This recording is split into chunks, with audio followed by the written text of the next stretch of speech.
Close your eyes, and let's drift back to anarchism. Not the bomb-throwing, black-hooded stereotype you've probably half imagined. No, this version smells faintly of fresh bread and citrus cleaner, as if someone just tidied a commune kitchen. You're lying on the sun-warmed floor of a village that governs itself, not because it has to, but because everyone agreed it was time to fix the mailbox. No presidents, no police, just people, voting with their feet, their forks, and sometimes jazz. You might not survive this idea. That's okay. Anarchism, in its purest theory, suggests a world without rulers, yet not without order. That part always confuses people. You expect chaos, but get consensus. There are rules here, but they're horizontal. Nobody floats above you with a badge and a baton. Instead, there are town halls, rotated chores, cooperative bakeries, and extremely long arguments about soy milk quotas. You trudge barefoot across the dreamscape, passing signs for mutual aid networks and pop-up libraries run on honor systems. It's idealistic, absurdly human, and sometimes deeply inefficient, like trying to cook dinner where everyone's the head chef. And yet, something about it works in the margins of history. From the anarchist zones of Catalonia during the Spanish Civil War to certain modern squats in Berlin or Chiapas, people have done it. Briefly, messily, gloriously. Anarchism isn't a single doctrine, by the way. There's anarcho-communism, anarcho-syndicalism, anarcho-primitivism, and even anarcho-capitalism, which other anarchists sometimes call just capitalism in cosplay.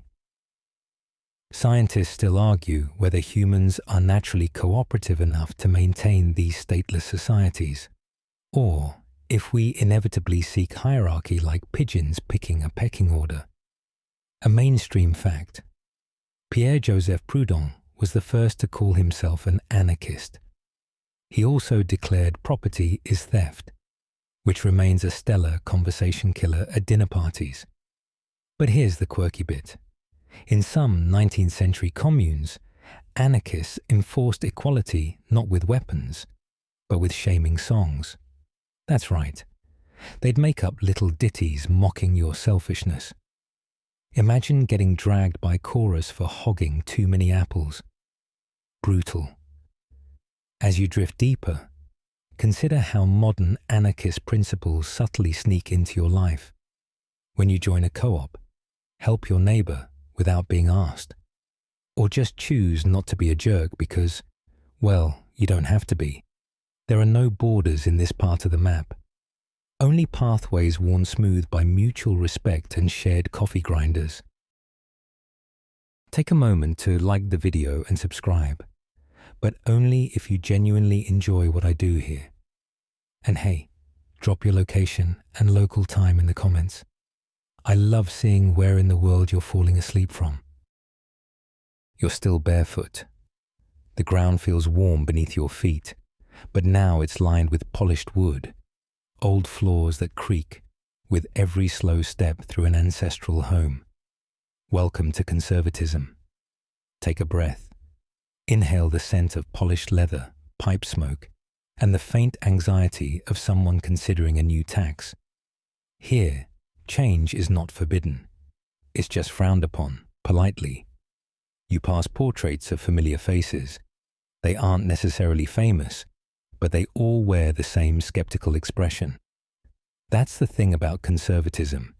It doesn't demand loyalty to a king or a party, but to something deeper. Continuity, tradition. The idea that if something's worked for this long, maybe we shouldn't smash it to bits just yet.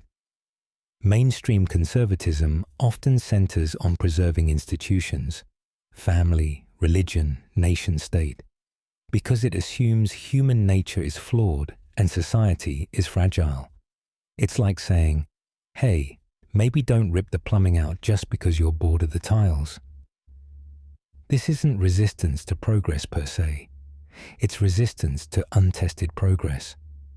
And yet, the ideology itself isn't a monolith. There's the fiscal conservatism of balanced budgets and trimmed welfare programs. Social conservatism, which clings to traditional moral codes. And Paleo-Conservatism, yes, that's real, which wants to roll things back even further.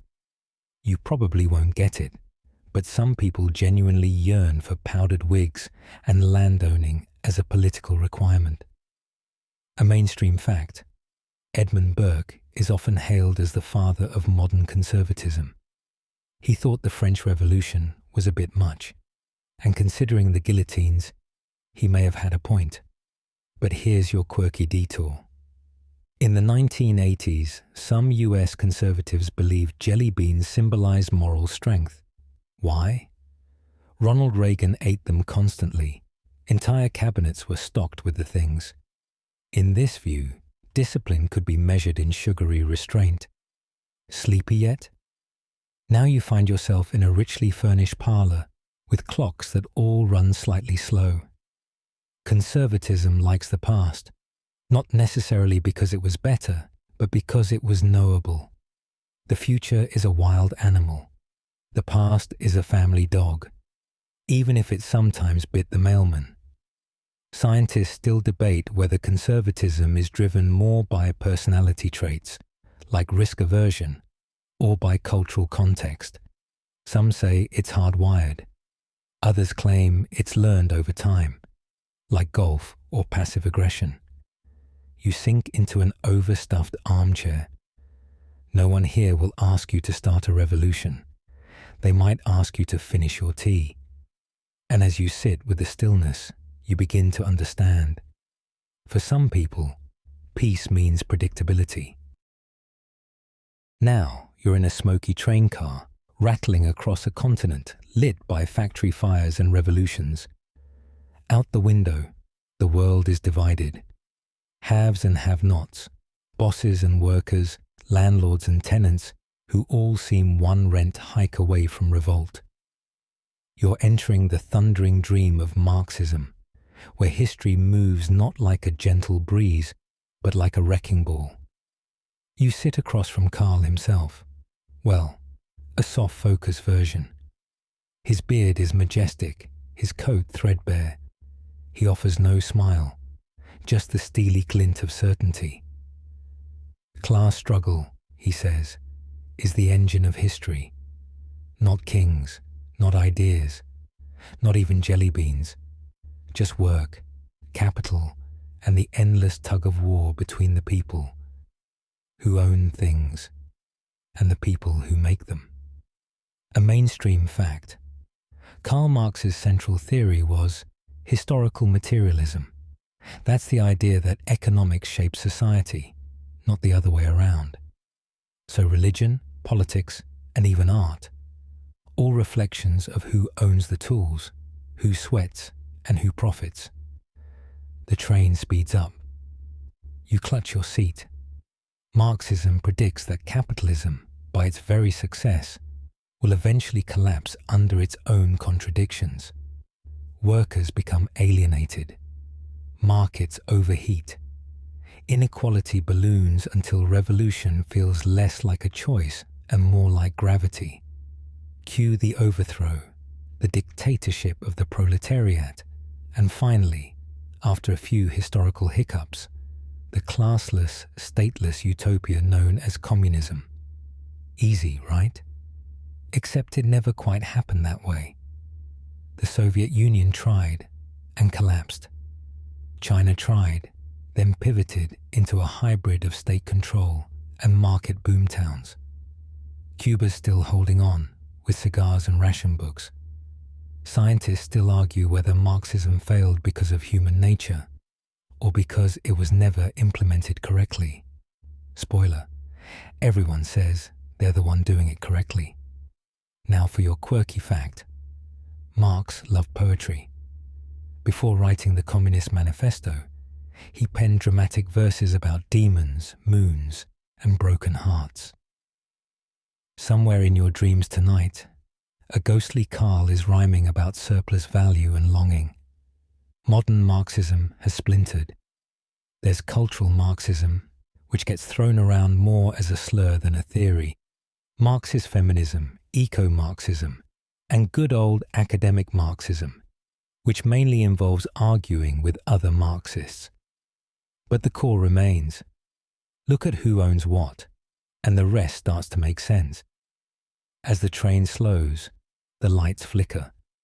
Outside, you glimpse a picket line, a barricade, a banner that reads, "Workers of the world, good night." You probably won't survive the next few chapters if you keep asking about late-stage capitalism. But don't worry, we'll whisper it softly. The train fades. The coal smoke clears. And now you're in a sunlit courtyard, marble columns rising all around. A gentle breeze stirs your tunic, because apparently you're dressed like a 19th century philosopher now. Welcome to the idealized heart of classical liberalism, where the Enlightenment never quite ended, and liberty is the star of the show. Here, everything seems balanced. The government is just big enough to stop someone from stealing your sheep, but not so big it asks why you own 3. The idea is simple, almost musical.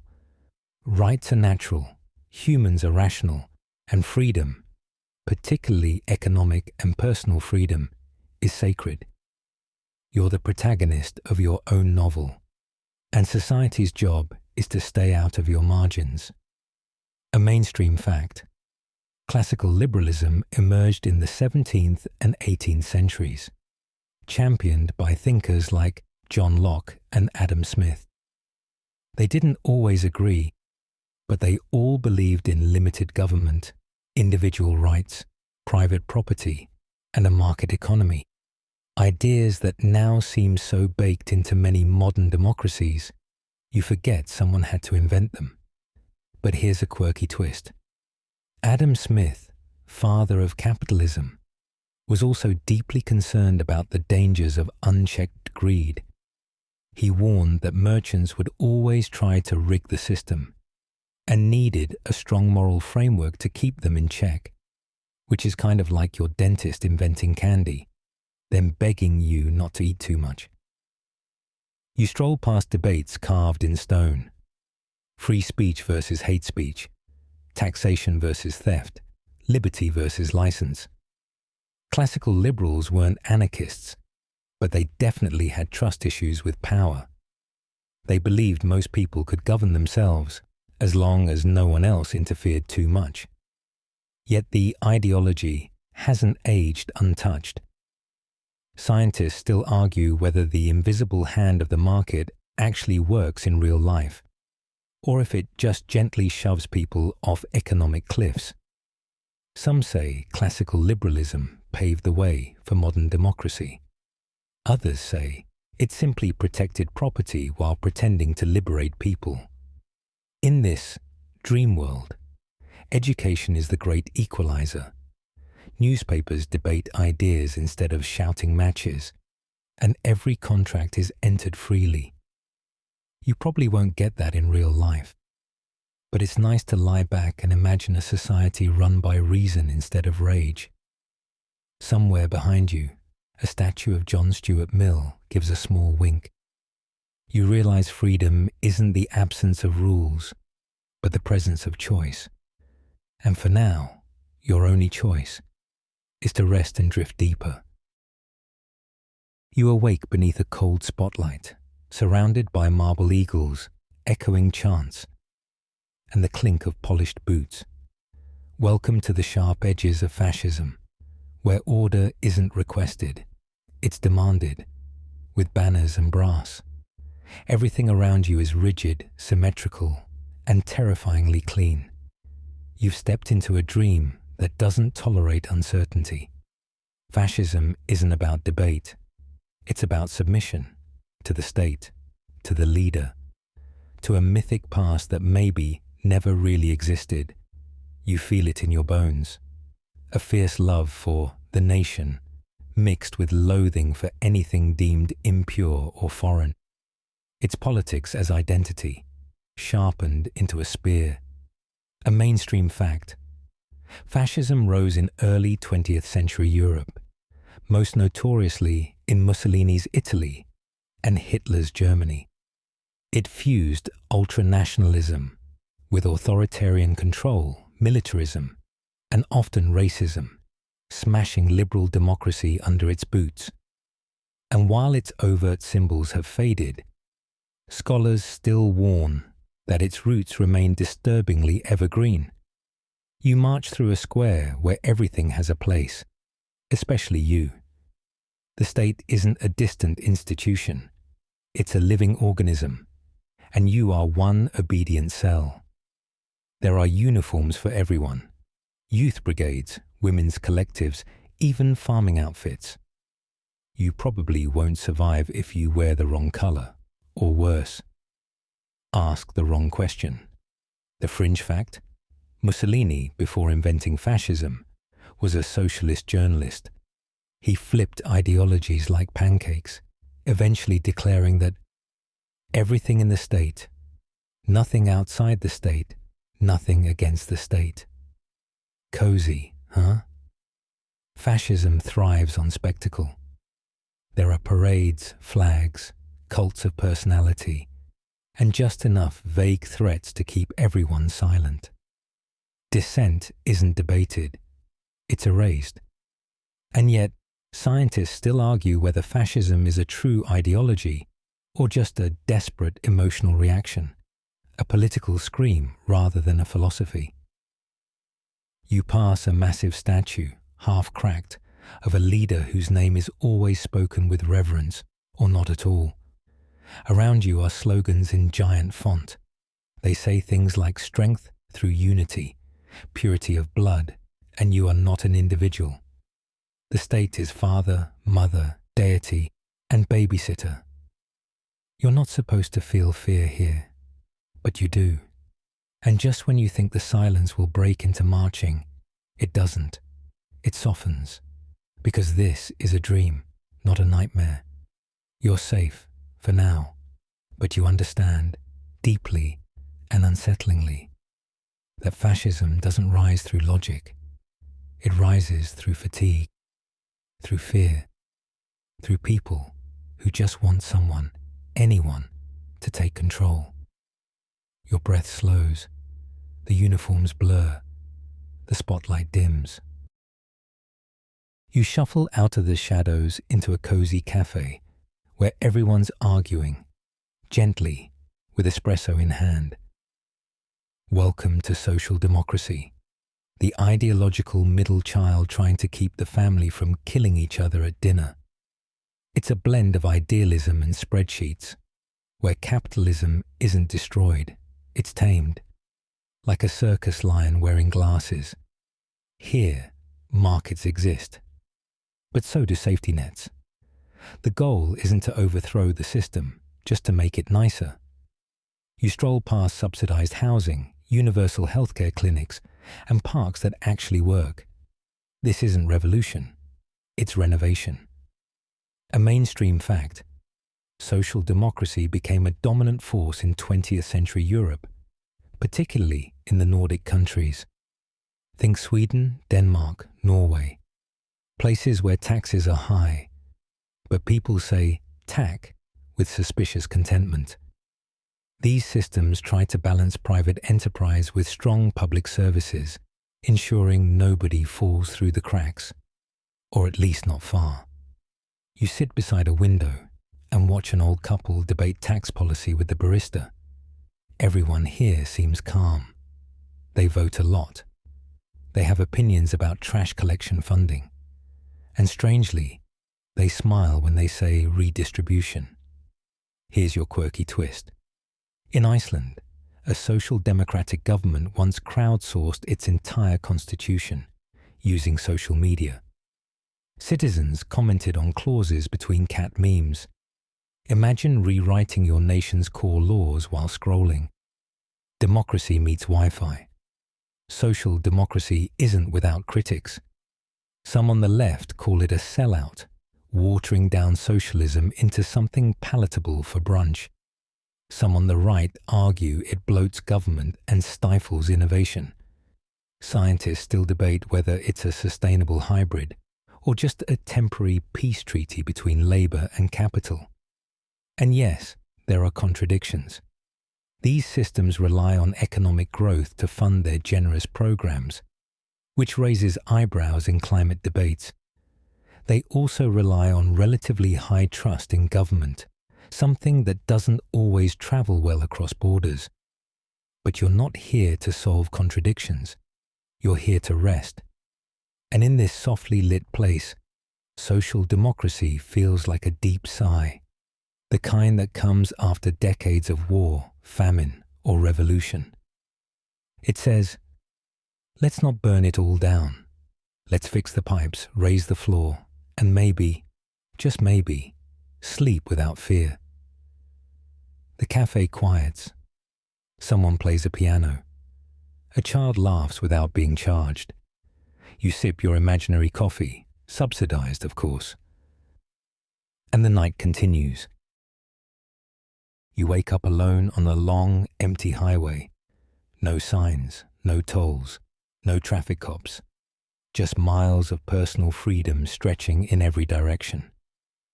Welcome to Libertarianism, where government is trimmed down like a bonsai tree, and liberty is the only law worth quoting on a bumper sticker. Here, you carry your own keys, wallet, and medical records, because no one else is supposed to. You're not against community, but it has to be voluntary. No one tells you how to live, spend, worship, or whisper. Taxes, theft, regulations, suspicion, seatbelt laws. Hey, up to you. A mainstream fact. Libertarianism draws heavily from classical liberal roots, but it takes the limited government idea and hits the gas. Figures like Friedrich Hayek and Milton Friedman helped shape its modern form, and in the US, it became a formal political party in the 1970s. You know, the one with porcupines and really enthusiastic debates about gold. The dreamscape now feels like a frontier town designed by coders and armchair philosophers. Every road is private, every service contract-based. Want fire protection? Better have paid your subscription. Want to start a business selling flamethrowers and cupcakes? Go for it, as long as no one's forcing anyone. Voluntarism is holy here. And here's your quirky note. In 2015, a group of libertarians in New Hampshire created a town experiment called the Free State Project, hoping to move 20,000 liberty lovers into one place. They mostly argued about zoning laws and whether roads should exist. The dream is still alive, just dusty. Scientists still argue whether humans left alone become generous cooperators or selfish hoarders with drone defense systems. Libertarians argue that freedom isn't selfish, that people flourish when left alone, and that coercion, even by majority vote, is still coercion. But contradictions linger. What about collective action problems, like pollution, pandemics, or potholes? Libertarians often point to private solutions, carbon offset markets, competitive healthcare, road insurance. Others say that's just a game of who can afford to breathe safely. The ideology splits too. Left libertarians embrace mutual aid and worker ownership. Right libertarians embrace low taxes, gun rights, and free markets. And anarcho-capitalists, they dream of a world where governments vanish entirely, replaced by contracts and Yelp reviews probably. As the sky dims above your freedom trail, you rest beneath a billboard that reads, "You do you, unless that infringes my nap," referring to the non-aggression principle, libertarianism's sacred clause. There are no sirens here, no curfews, just stars, silence, and the gentle hum of liberty doing absolutely nothing to interfere with your nap. You find yourself inside a grand hall, all velvet drapes and candle-lit chandeliers. Courtiers murmur in powdered wigs, and the air smells faintly of ink and incense. This is the regal world of monarchism, where power descends from above, not the ballot box, and birthright is more binding than any social contract. A trumpet sounds. Somewhere behind a heavy curtain, someone who's never paid rent is preparing to rule your life. Monarchism is quite simply rule by one. One person, one family, one bloodline stretching back, allegedly, to divine favor, ancient conquest, or at least a conveniently rewritten history book. You probably won't survive if you forget to bow. A mainstream fact. Monarchies were the dominant form of government across the world for thousands of years. From medieval Europe to feudal Japan, kings and queens held ultimate authority, sometimes checked by nobles, clergy, or the occasional axe.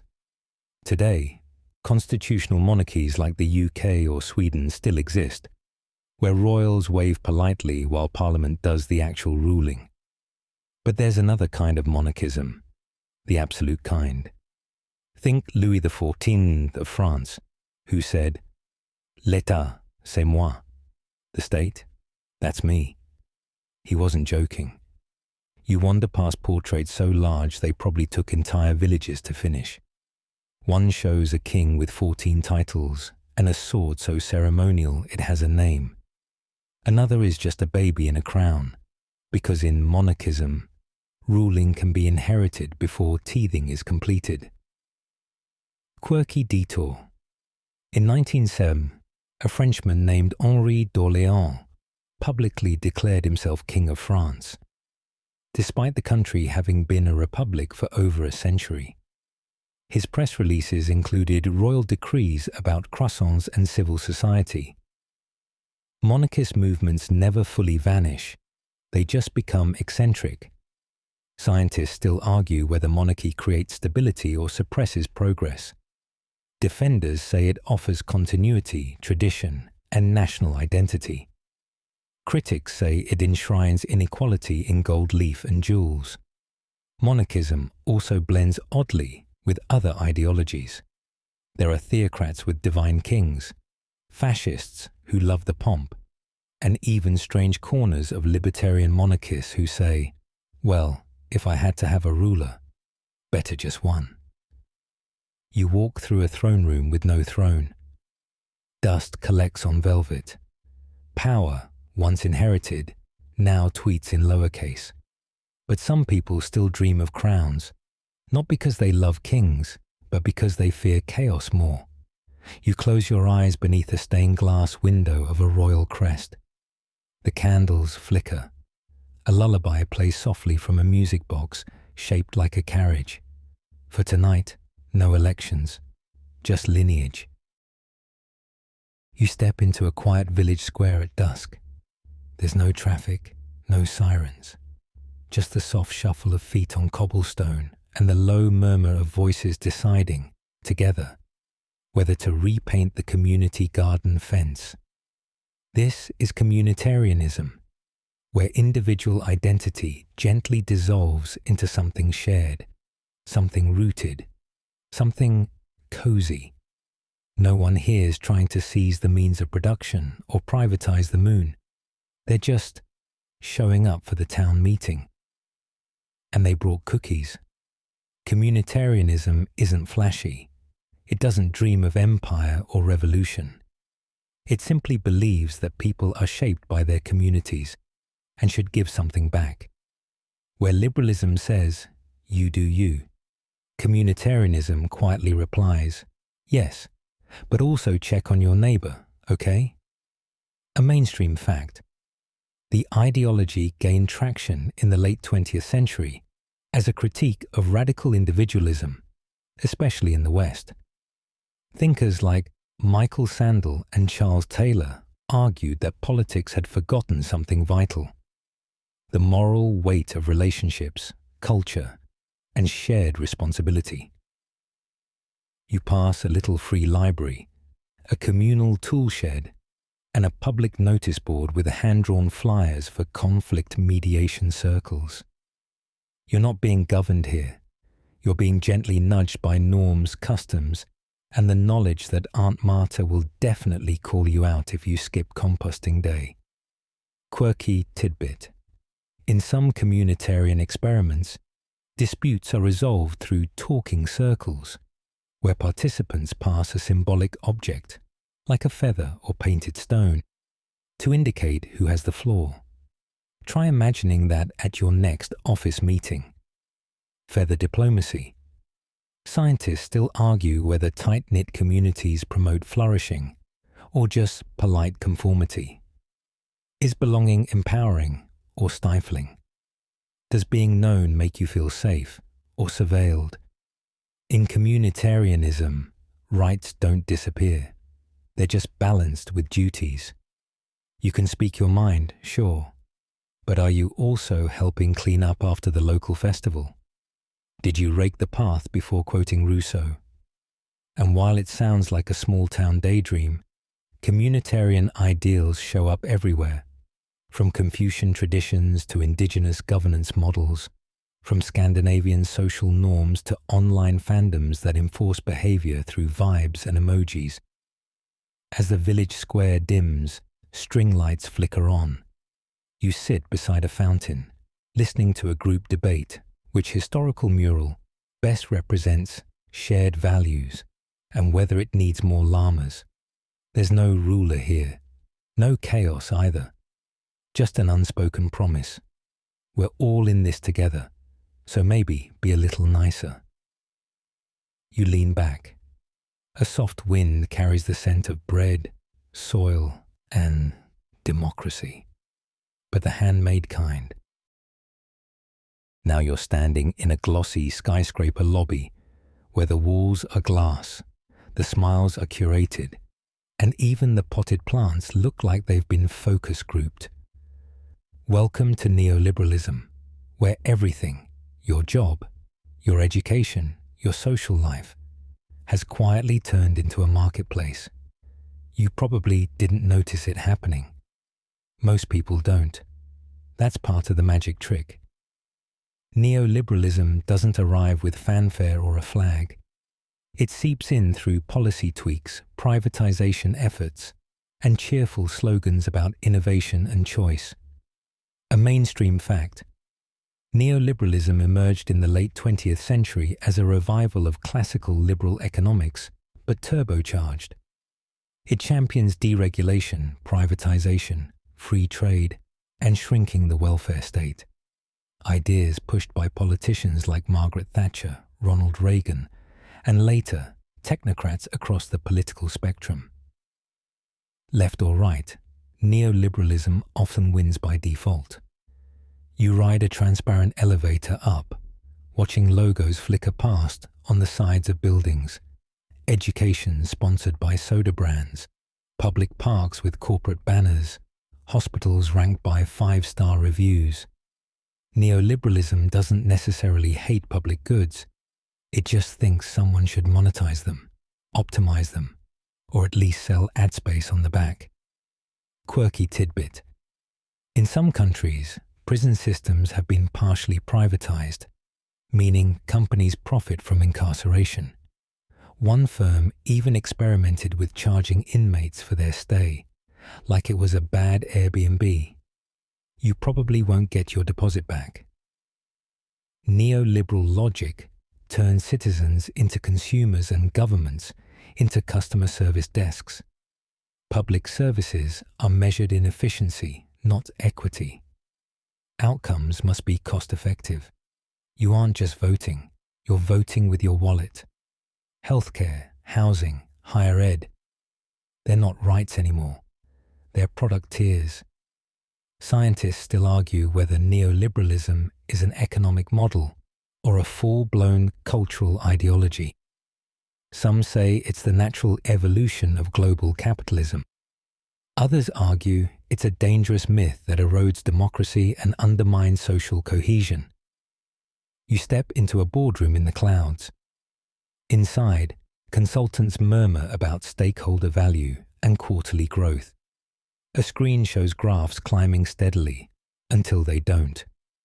The tension in the room spikes. Everything must scale. Every inefficiency must be disrupted. Even sleep. But here's the quiet joke.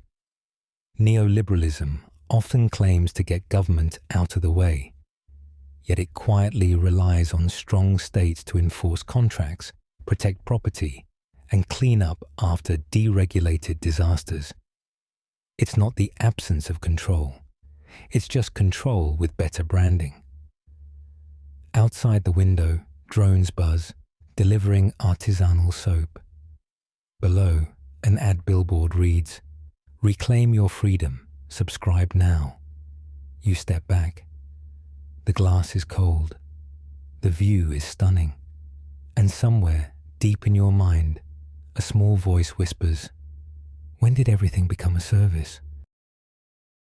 You open your eyes in a grey corridor, walls of concrete, echoing footsteps, and a calendar that's always waiting for the next revolution. Welcome to communism, the full-throttle, no-compromise vision of a world beyond class, capitalism, and kitchen arguments about rent. There are no ads here, no billionaires, no brand names, just the people, in theory.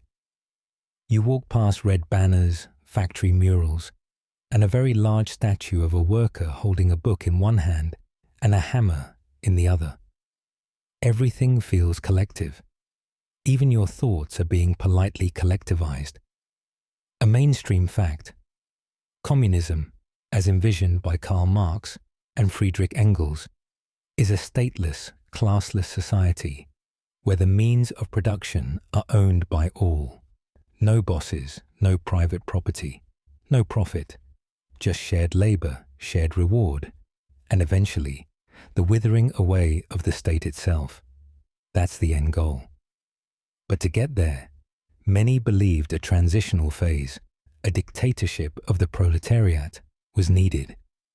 In practice, this step often became the destination.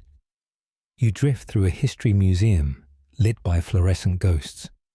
The Soviet Union, Maoist China, Cuba, Cambodia, each a different flavor of communism, each with wildly different results, but a shared pattern. Centralized control, one-party rule, and extensive efforts to reshape society from the ground up. Quirky detour. In Soviet Russia, toothpaste was once rationed based on your profession. Some workers were deemed more deserving of minty freshness than others. Somewhere, a miner smiled faintly, while a poet just used baking soda and regret. Communism promises liberation, but often delivers bureaucracy, long breadlines, political purges, state surveillance. You probably won't survive if you publish a spicy opinion about the leadership's fashion sense.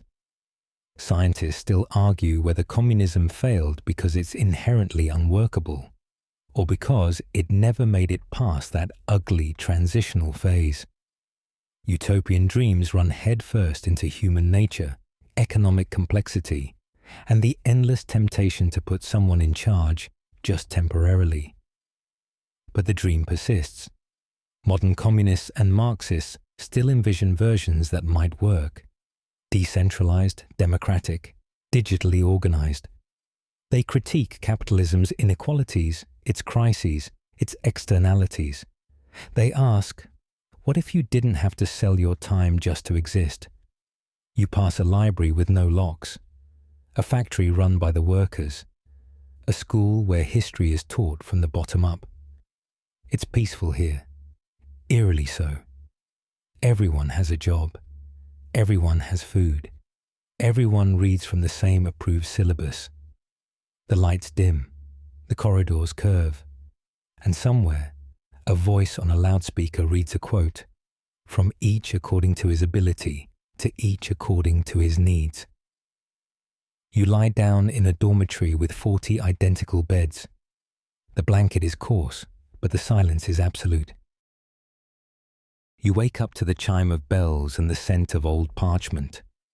Stained glass windows shimmer above you, casting colours onto polished stone floors. Welcome to Theocracy, where politics answers to God, or more accurately, to those who claim to speak for Him. In this dream world, sacred texts double as legal codes. There are no debates over secular policy, because nothing is secular. You walk past shrines, courtrooms inside temples, and voting booths shaped like confessionals. Faith isn't personal here. It's public infrastructure. A mainstream fact. Theocracies are governments ruled by or heavily influenced by religious authority.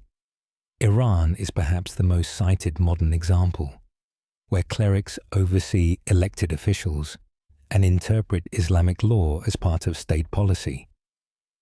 But the concept is ancient. Pharaohs were divine kings, medieval popes wielded kingdoms, and even today, religious parties shape law in numerous democracies. Your sandals tap across engraved commandments. You notice the laws here aren't suggestions, they're sacred.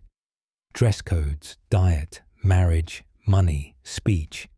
Every act has spiritual weight. It's less, do what you want, and more, don't disappoint the eternal. Quirky twist. In the 16th century Geneva theocracy, under John Calvin, missing church too often could get you fined, excommunicated, or jailed. They even had religious inspectors called syndics who knocked on doors to check if you were being pious enough. You probably won't survive that surprise quiz on scripture. Theocratic power thrives on divine legitimacy. Who can argue with heaven? Critics are accused not just of political dissent, but of heresy. Disobedience becomes sin, and forgiveness, well, that depends on your spiritual tax bracket. Scientists still argue whether religion-based governance increases moral cohesion or simply freezes inequality in sacred language. Some say it provides purpose, order, and meaning. Others say it limits freedom, creativity, and the evolution of law. But not all theocracies are fire and brimstone. Some are gentle blends, where traditions inform civic life without enforcing it. In some theocratic systems, education and charity are highly valued. Still, when the sacred and the state are fused, the line between faith and fear tends to blur. You kneel, briefly, automatically, as a procession of robed figures passes, chanting in a language you don't quite understand, but feel compelled to respect. Incense hangs in the air. So does quiet expectation. You exit through a massive archway etched with a quote, "Obedience is peace. Peace is holy." Outside, the stars look closer somehow, and the moon, it looks like it's watching. You lie back on a prayer mat someone left behind. Even here, sleep must obey. The stars above fade into soft white light. You're now in a pristine control room.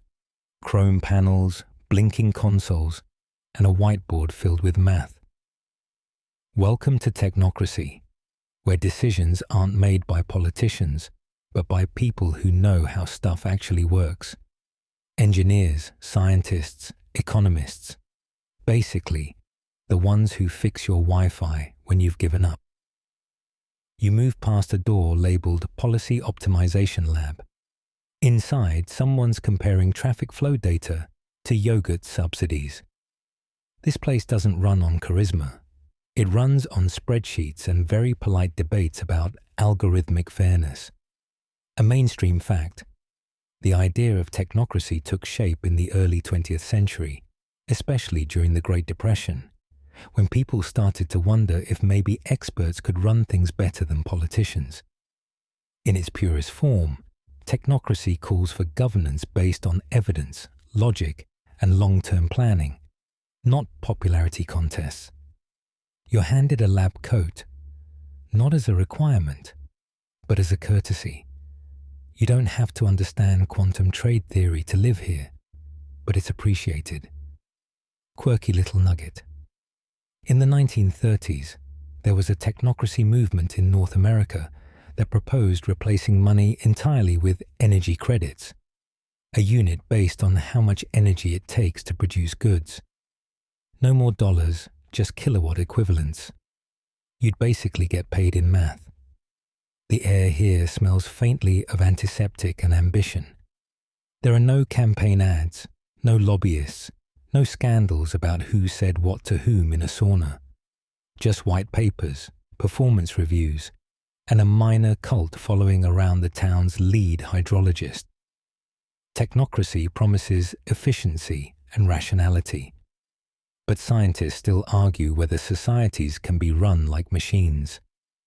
People aren't just variables. We get cranky, we lie. We vote for weird reasons. We like cookies. Models don't always account for feelings. And technocracy can slip into cold elitism, when decision-making is locked behind degrees, credentials, and jargon. You risk turning democracy into a gated community. Who decides which experts matter? And what if the experts get it wrong? You stroll past a glowing globe labeled Predictive Governance Suite. It's humming. Inside, someone is tweaking a climate model while humming to bark. You probably won't survive if you try to disrupt this system with a meme. Still, you admire the calm. Technocracy is the dream of a world that makes sense. A place where bridges don't collapse, pandemics are preempted, and laws are written by people who've actually read the data. Sleepy, precise, and maybe a little smug. You sit in a reclining chair with lumbar support designed by an ergonomics PhD. The lights dim automatically. A soothing voice announces, "You have entered a logic-based rest cycle. Please remain still for optimal recovery."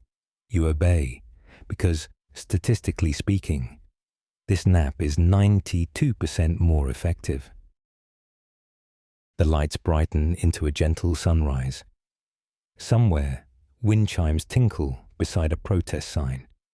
You've arrived in the soft glow territory of progressivism, where tomorrow is always the goal, and the road is paved with good intentions and a lot of paperwork. You're in a city park filled with community gardens, gender-neutral restrooms, and informational booths about composting, consent, and congressional subcommittees.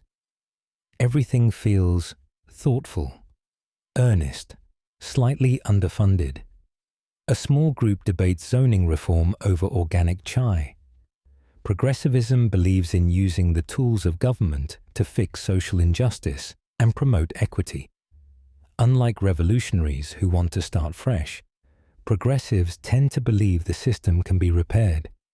It just needs a firm nudge and maybe a few marches. A mainstream fact: progressivism in the US has roots in the late 19th and early 20th centuries. Tackling corruption, workers' rights, women's suffrage, and public health. It's not a single ideology, but a loose umbrella for people who believe that society can and should be improved through active policy. As you walk, you pass murals of labor organizers, suffragettes, and civil rights leaders. There's a timeline painted on the sidewalk that ends in question marks. Someone's added universal childcare and robot ethics in chalk. Here's your quirky detour. Teddy Roosevelt, often considered a progressive, once gave a nearly 2-hour speech after being shot in the chest.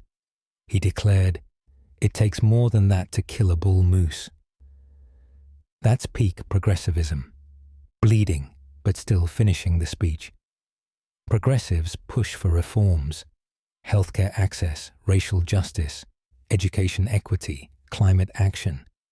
But scientists still argue whether their incremental approach is too cautious. Critics on the left call them naive. Critics on the right call them dangerous. Progressives themselves tend to call for another task force. This is the ideology of both and. You can believe in capitalism and regulation, individual rights and collective responsibility, free markets and public libraries with 3D printers. The contradictions are worn proudly, like buttons on a denim jacket. You pause by a small amphitheatre where a local official is being gently heckled during a public Q&A. No one's angry. It's just part of the process. Progressivism believes in institutions, but better ones. Systems, but fairer. Change, but managed, inclusive, and filled with public comment periods. You probably won't survive if you hate long meetings. Still, it's hard not to like the vibe. There's hope here, and compost bins shaped like cartoon worms. You sit on a recycled plastic bench under a poster that reads, "The future is ours, pending committee review." And as your eyes begin to close, someone nearby softly whispers, "Yes, and also." You wake up surrounded by flags, hundreds of them, in every shape and colour, some old and frayed, others still dripping with fresh paint. Welcome to nationalism, where identity is stitched tightly to soil, story, and the belief that your group is not just different, but destined. You're in a town square where every statue tells the same story. We are the chosen ones. Banners flap in a breeze that smells like barbecue and suspicion.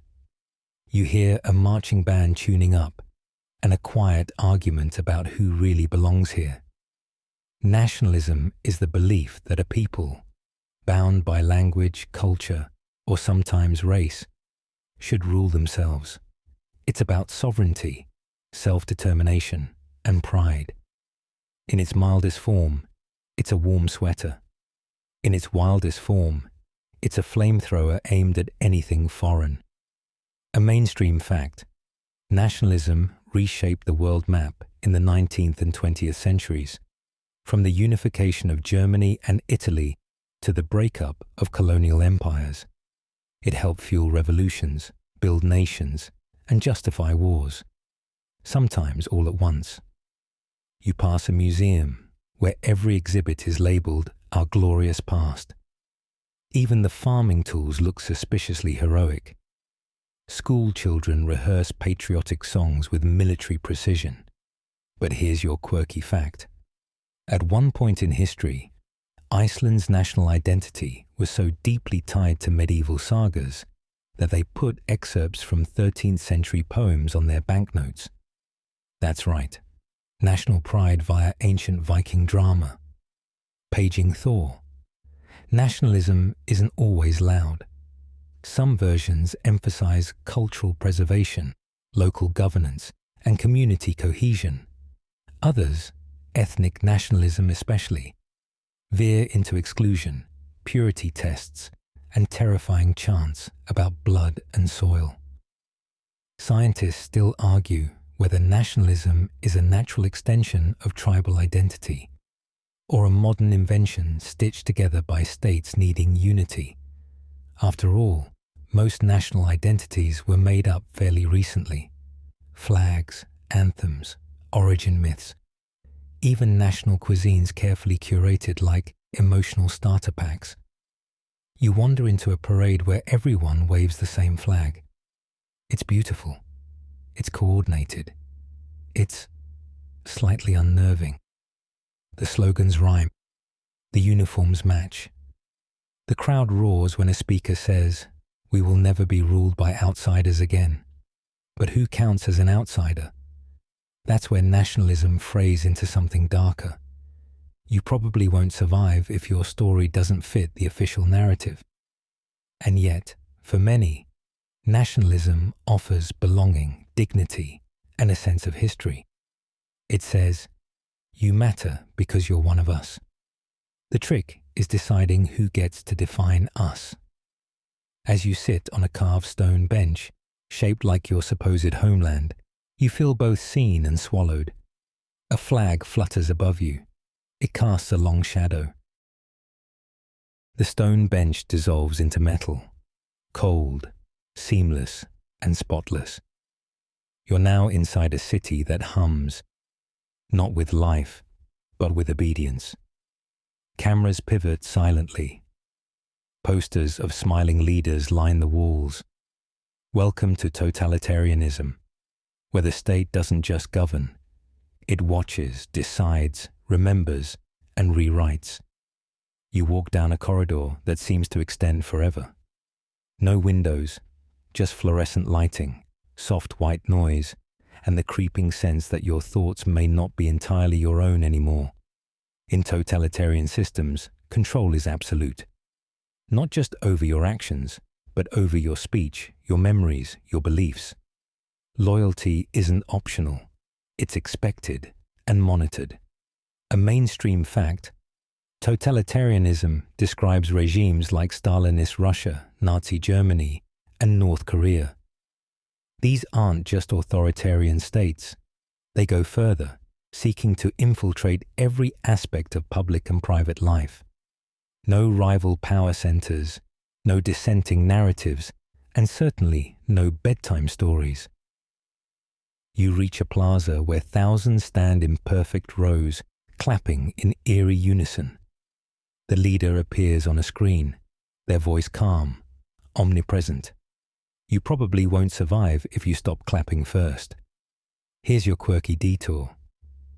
In 1950s Romania, typewriters were registered with the state, and every page you typed had to be traceable. Imagine writing your grocery list with a police record attached. Totalitarianism loves technology, not to liberate, but to surveil. Scientists still argue whether modern surveillance tools make totalitarianism more feasible in the digital age, or whether decentralization and connectivity might undermine it. It's a race. Data versus dissent. You pass a library where every book is government approved, edited, and occasionally rewritten mid-sentence.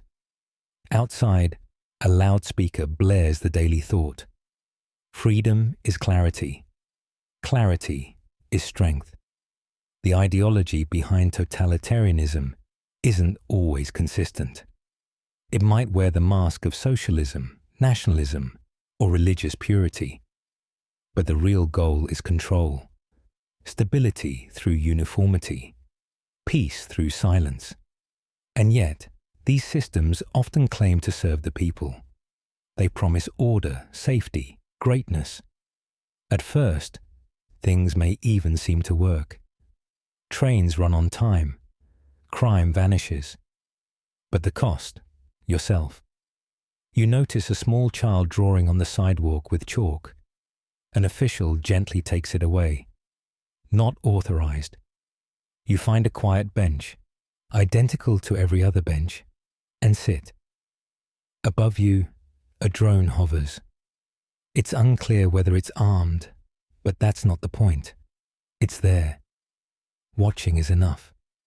And somehow, under this strange weight, you begin to drift into sleep.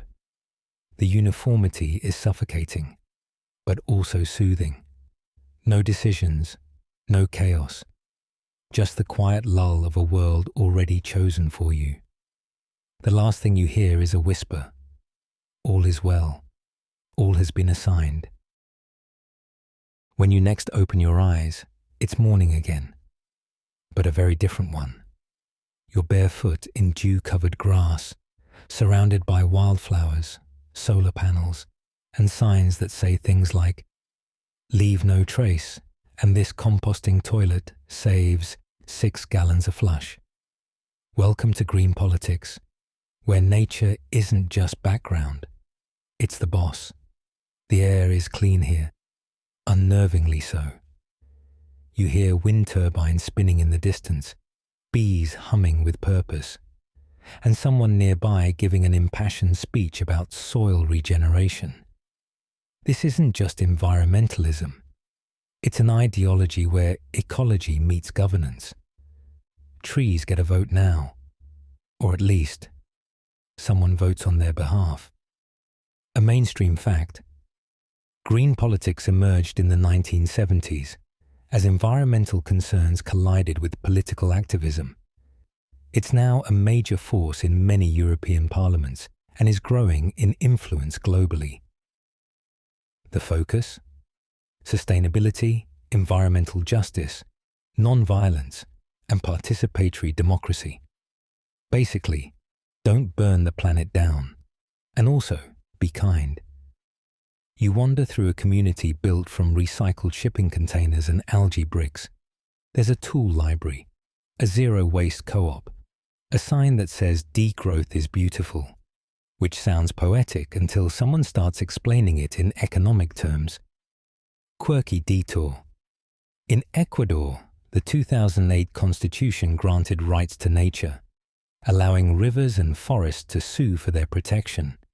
That's right, you could, in theory, be sued by a tree. Green politics challenges the idea that infinite growth is sustainable on a finite planet.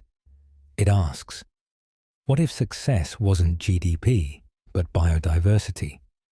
What if the health of ecosystems mattered as much as the stock market? Scientists still argue whether the green transition can be managed without major lifestyle sacrifices. Can we stay warm, fed, and entertained while reducing emissions and conserving resources? Or do we need to radically rethink modern life, from energy use to urban planning to how many pants you actually need? You walk past a council meeting in progress. It's being held under an oak tree. Decisions are made slowly, with everyone given a turn. It's participatory. It's exhausting. It's beautiful. But green politics isn't just soft lighting and bike lanes. Some strands are deeply radical, calling for system-wide transformations, climate reparations, and a total dismantling of extractive capitalism. Others try to work within the system: carbon taxes, Green New Deals, technocratic solutions. You sit near a small pond where frogs seem curiously involved in the governance process. A child offers you a plum and asks whether you've offset your carbon footprint today. You probably won't survive this place with a disposable coffee cup.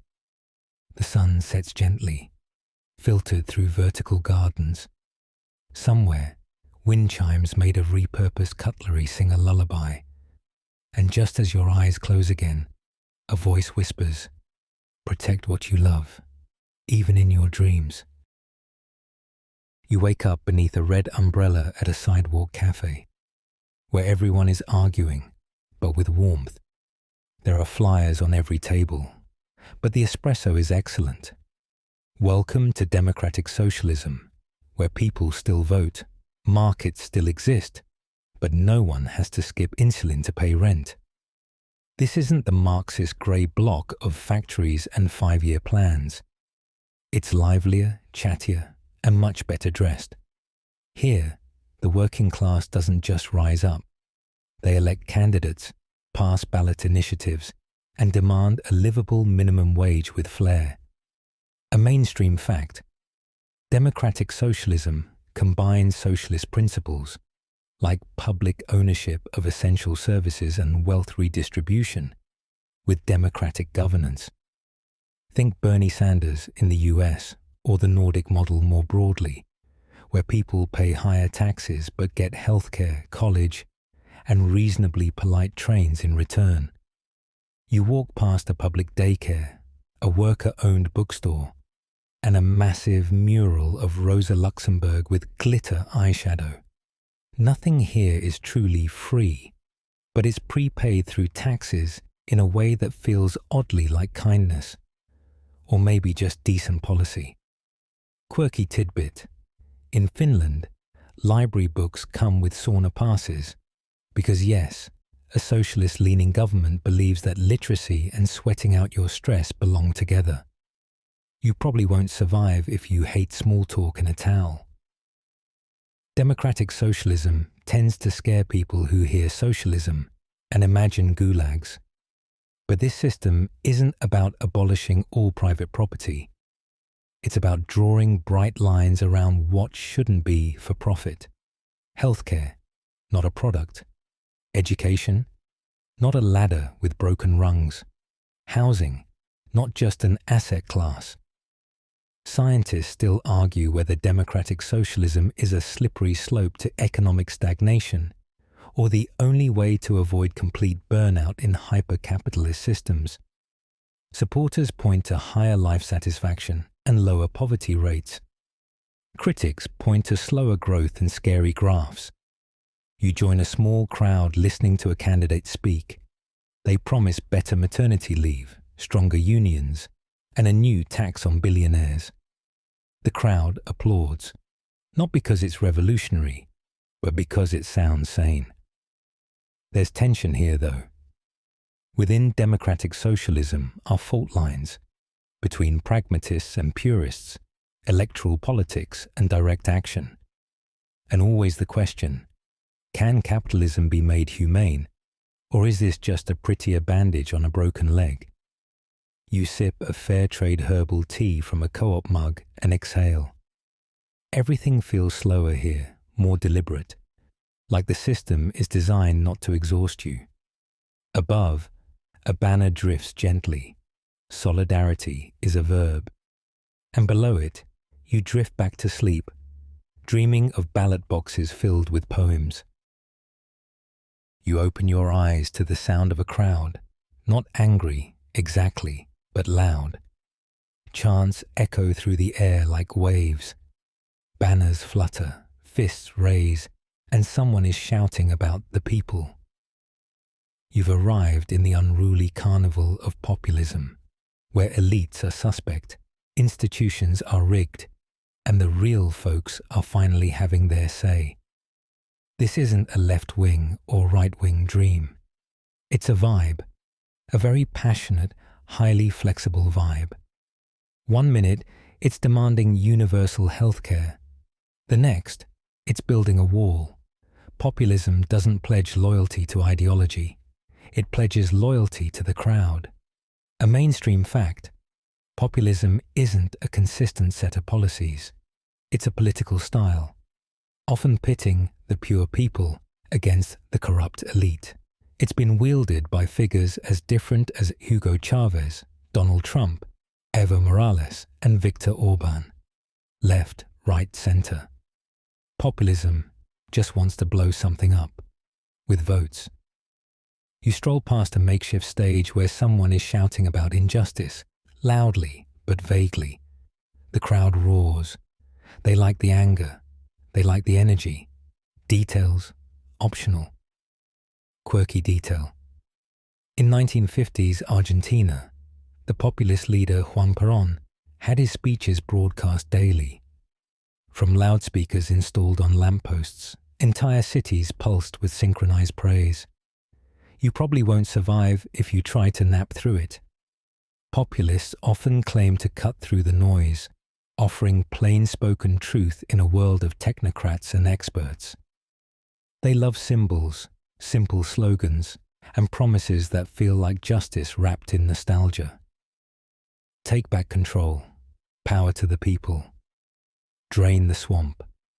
The rallying cries change, but the structure stays the same. Us versus them. Scientists still argue whether populism revitalizes democracy or corrodes it from within. On one hand, it gives voice to real grievances, economic pain, political alienation, cultural displacement. On the other, it often centralizes power in charismatic leaders who aren't big on checks, balances, or subtlety. And populism loves a scapegoat. The media, the bankers, the immigrants, the intellectuals, the swamp, the deep state, whoever seems other. That's the danger. When the people become too narrowly defined, the dream turns brittle. You walk past a food truck giving away hot dogs under a banner that reads, "Real food for real citizens." Someone hands you a pamphlet written in bold caps and ellipses. You read 2 lines, then fold it into a paper airplane. There's energy here, no doubt, and sometimes real change comes from this chaos. But it's exhausting. Populism doesn't rest. It rallies. It burns bright. It burns fast. You duck into an alley, away from the chance. A poster peels off a wall, revealing another poster underneath.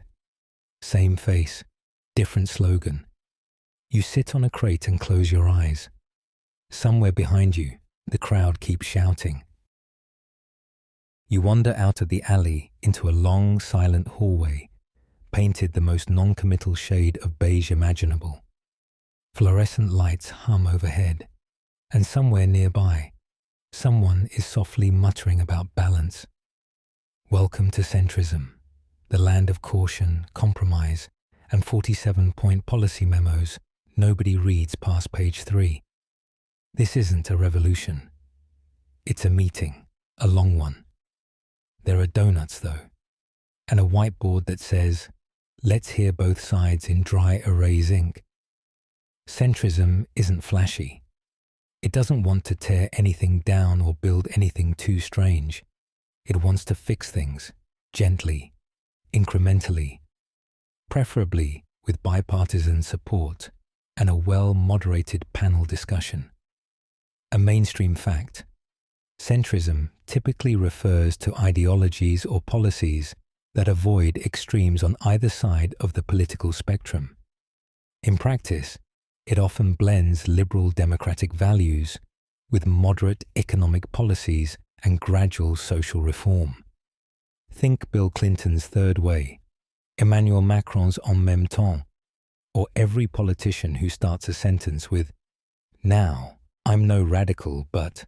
You pass rows of cubicles filled with policy wonks comparing healthcare models, school district budgets, and tax rates that start with decimals. The goal here is consensus, not ideology. If left and right are fighting over which color to paint the house, centrism says, how about off-white? Quirky detour. In Belgium, centrists once proposed forming a government composed entirely of non-politicians chosen for their neutrality. The result? A leadership team that spent 541 days failing to agree on anything, setting a world record for a government without a government. Centrism thrives in moments of fatigue, when people are tired of conflict and ready for a return to normal. But scientists still argue whether centrism is a principled stance or just a lack of one. Is it the voice of reason or the art of saying nothing loudly? Critics say centrism often disguises inertia as wisdom. It avoids hard questions, waters down urgent reforms, and clings to a status quo that may not serve everyone equally. Supporters argue it's the only way to actually get things done. Because what good is an ideal if it never passes committee? You take a seat on a padded bench marked "Reserved for Undecideds." Someone offers you a lukewarm cup of institutional coffee and says, "Let's wait for the data." You probably won't survive if you scream. And yet, there's a strange peace here. No ideological whiplash, no mob, just cautious optimism and bullet point lists. You look up and see a banner. Better is possible, just not too fast.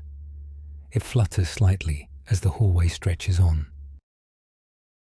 The hallway fades into the rhythmic clang of tools on steel. You're now in a vast industrial landscape, a mix of factory floor and town hall. Steam hisses, banners hang from rafters, workers in overalls hold clipboards and voting ballots. Welcome to syndicalism, where the workplace is the government.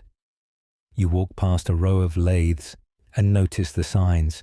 Assembly line number 2, Housing Allocation Committee, Tool Room, Conflict Mediation Board, Lunchroom, Agricultural Planning Division.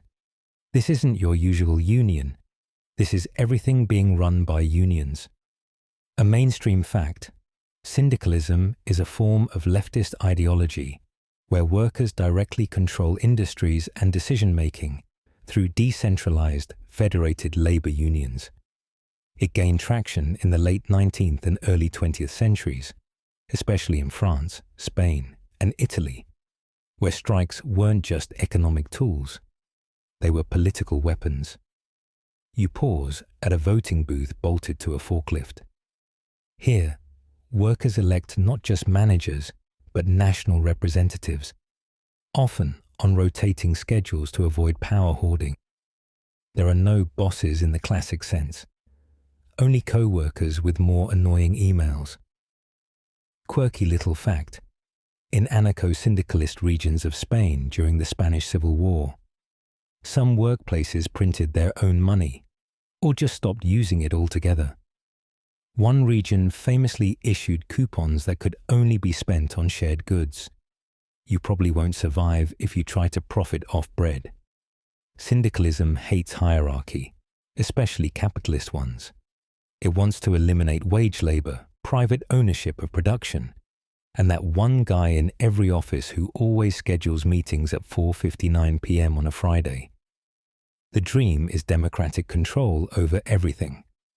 Scientists still argue whether syndicalism is scalable beyond small, tight-knit groups. How do you coordinate healthcare, public transit, or nuclear power with thousands of worker committees? Is the system beautifully flexible, or just bureaucratic whiplash with extra steps? You pass a textile factory where a debate is underway about importing yarn versus raising alpacas. Everyone gets a say, even the janitor, who, incidentally, also leads the education syndicate on Tuesdays. The air is filled with soot and solidarity. A bulletin board displays upcoming direct actions, poetry slams, and free workshops on conflict resolution. There's also a bake sale. The brownies are shaped like tiny clenched fists. You sit near a conveyor belt that's been repurposed as a suggestion box. Someone's added a note. Make Mondays optional. It receives a surprising amount of applause. This world isn't sleek. It's not tidy. But it pulses with ownership, not of property, but of purpose. You probably won't be rich here, but you won't be disposable either. The machines quiet down. You hear a lullaby being hummed over a loudspeaker. It's soft, like labor made gentle. And then you sleep, clocked out, but not cast aside. When you open your eyes, it's foggy, damp, and everything smells faintly of wet wool and firewood. You're in a stone courtyard lined with moss, chickens wandering between carts, and a man in armor explaining taxes with a sword. Welcome to feudalism, the original you work, I own model, where political theory was mostly about surviving until Thursday. Here, power isn't centralized in parliaments or parties, it's pyramidal. At the top, a king. Beneath him, nobles. Beneath them, knights. And at the bottom, you, probably hoeing a field or being yelled at in Latin. A mainstream fact, feudalism dominated much of medieval Europe from roughly the 9th to the 15th centuries. Land was the primary currency, and power flowed through loyalty and service. If you had land, you had leverage. If you didn't, you had blisters. You pass a serf loading hay onto a cart marked property of Lord Thistleford. He nods without smiling. No need. His great-great-grandfather probably did the same nod. This is not a mobile society. You're born into your place, and mostly stay there, unless you're incredibly lucky or unusually good with a sword. Quirky detour. In parts of medieval France, some lords reserved the legal right to approve every marriage on their land. You probably won't survive the romantic paperwork. Feudalism wasn't just about farming. It was a full political system. Economy, law, defense, all woven into personal obligation. Knights swore fealty to lords, lords to kings, and everyone hoped the weather didn't ruin everything. Loyalty was enforced not through legislation, but through oaths, threats, and the occasional beheading. Scientists still argue whether feudalism was a coherent system, or just a messy patchwork we labelled later to make textbooks easier. It varied wildly by region. Japanese feudalism had samurai and Shinto temples. European feudalism had crusades, cathedrals, and questionable hygiene. You wander past a peasant council arguing about how many pigs count as too many pigs. Their decisions matter locally, but good luck taking a complaint up the chain. Kings rarely read peasant mail, especially if it's written in mud. The structure feels stifling, but also stable. Everyone knows their role. Nobles protect, peasants produce. The church blesses it all. It's not freedom, but it is predictable. And in uncertain times, predictability can feel like mercy. You sit on a barrel beside a flickering torch. The night is quiet, except for a distant lute solo and someone being chased by geese. Above you, stars shine through the fog, unbothered by lineage or land grants. You close your eyes. In this world, sleep is earned, usually after 13 hours of labor and a sermon about obedience. But tonight, you're a guest. No tithes required. Suddenly, you're standing on a moving walkway, but it's accelerating. Fast. Faster. Too fast. Lights blur, ideas flash by, and somewhere, techno music is playing from a tower made of broken screens. Welcome to accelerationism, the strangest ideological roller coaster you've never bought a ticket for. Here, the belief isn't that the system needs fixing, but that it needs to crash. Hard, on purpose. Accelerationists believe that capitalism, technology, and modern life should be pushed to their limits, not slowed down. Why? Because only through speeding up do we hit the singularity, the rupture, the collapse, and maybe something new. A mainstream fact. Accelerationism started as a fringe leftist idea, often associated with post-Marxist thinkers in the late 20th century. Later, it mutated into right-wing techno-libertarian variants. But at its core, it's the belief that going faster is the only way to break free from the system's grip. You fly past symbols of progress, stock tickers, TikTok influencers, delivery drones, cryptocurrency memes, and smart fridges that order kale without asking. Everything's optimized, monetized, digitized. You probably won't survive unless your sleep schedule runs on blockchain. Here's your quirky detour.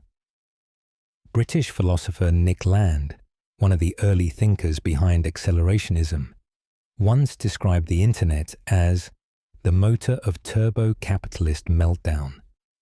He later founded something called the Cybernetic Culture Research Unit, which basically functioned like a philosophy rave. Glow sticks optional. Accelerationism is deeply divisive. Some believe it's satire. Others take it very seriously. And scientists still argue whether accelerating unstable systems leads to transformation, or just disaster in fast forward. Left accelerationists argue that we can repurpose technology and automation for liberation. Imagine universal basic income funded by AI labor. Right accelerationists often lean into hyper-individualism and corporate techno-utopias. Then there's the apocalyptic corner of the room whispering about AI gods and discontinuities in time. You're now in a grocery store where everything is self-checkout, drone scanned, and hyper-personalized. The cereal boxes argue with you. One says, embrace the future. Another says, eat the rich. You pick the one with glitter and move on. Accelerationism doesn't want to slow the machine. It wants to overclock it until it breaks, reveals its code, and maybe opens a door to something better or worse. It's not clear. That's kind of the point. You land in a sleek, featureless room. A digital voice asks if you'd like to upgrade your dream. You decline, politely. Above you, binary rains down like snow. Somewhere, a robot is writing poetry about Marx and microchips. You exhale, you blink. You're still moving. And then, stillness. Just for a moment. The stillness fades into birdsong, eerily synchronized. You're now in a dense forest, but something's off. The trees are symmetrical. The garden rows too perfect. You follow a gravel path bordered by flowers and soldiers.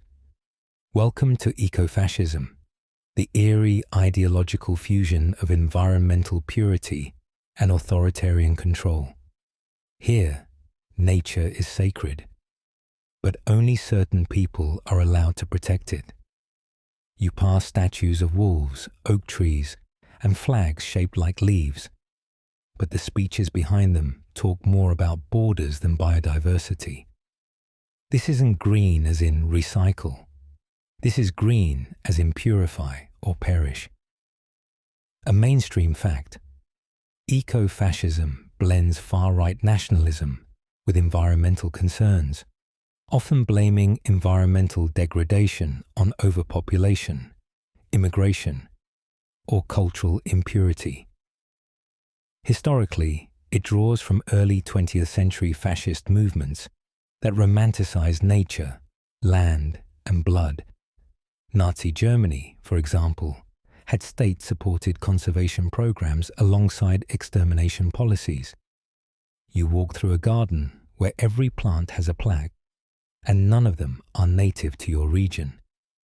A guide in uniform tells you this area is only for approved species. You probably won't survive if you ask too many questions about invasive flowers. Quirky detour. In the 1930s, certain German foresters promoted racial ecology, literally ranking tree species by their cultural worth. One argued that planting foreign pines threatened the national soul.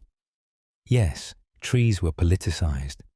Eco-fascists claim to love the earth, but only their earth.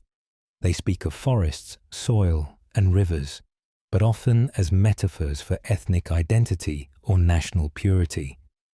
The ideology can be deceptively soft on the surface, anti-pollution, pro-conservation, but it channels fear and exclusion through environmental language. Scientists still argue whether eco-fascism is a coherent ideology or a dangerous mask. The green concerns are often genuine, but weaponized. And as climate anxiety rises globally, some fear that far-right movements will increasingly co-opt ecological urgency to justify authoritarian measures. You pass a poster that reads, "One people, one planet, one purpose." It sounds lovely until you read the fine print. All others will be relocated. And it's not just fringe talk. Some mass shooters in recent years cited eco-fascist ideas in manifestos, blaming immigration for environmental strain. It's the darkest corner of green politics, a place where sustainability is rebranded as selective survival. You arrive at a spotless cabin powered by solar panels. The guide offers you tea made from ethically foraged herbs. You sip cautiously. It tastes like guilt and rosemary. In the distance, drones patrol the forest canopy. The trees are quiet, as if they've been told not to rustle too much. You lie down in moss that's been pre-approved for softness. A sign says, "Rest is permitted, for now." The forest fades behind you, replaced by a small town square lined with colourful market stalls. No franchises, no logos, just people bartering, sharing, laughing, and occasionally haggling over who owes who a jar of honey. Welcome to mutualism, a lesser-known branch of anarchism, where the goal isn't profit, it's fairness, trade but gentle, ownership but ethical, and no one's trying to take over the bakery. You stroll past a stand selling handmade soap in exchange for homemade soup. No cash, no taxes, no stock market in sight, just a balance sheet made of trust. A mainstream fact.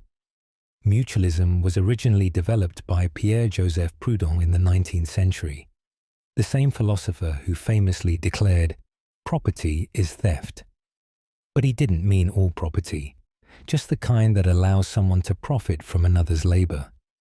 Mutualists support possession based on use and occupancy, and voluntary non-exploitative exchanges. You pause to watch two farmers swap chickens for shoes.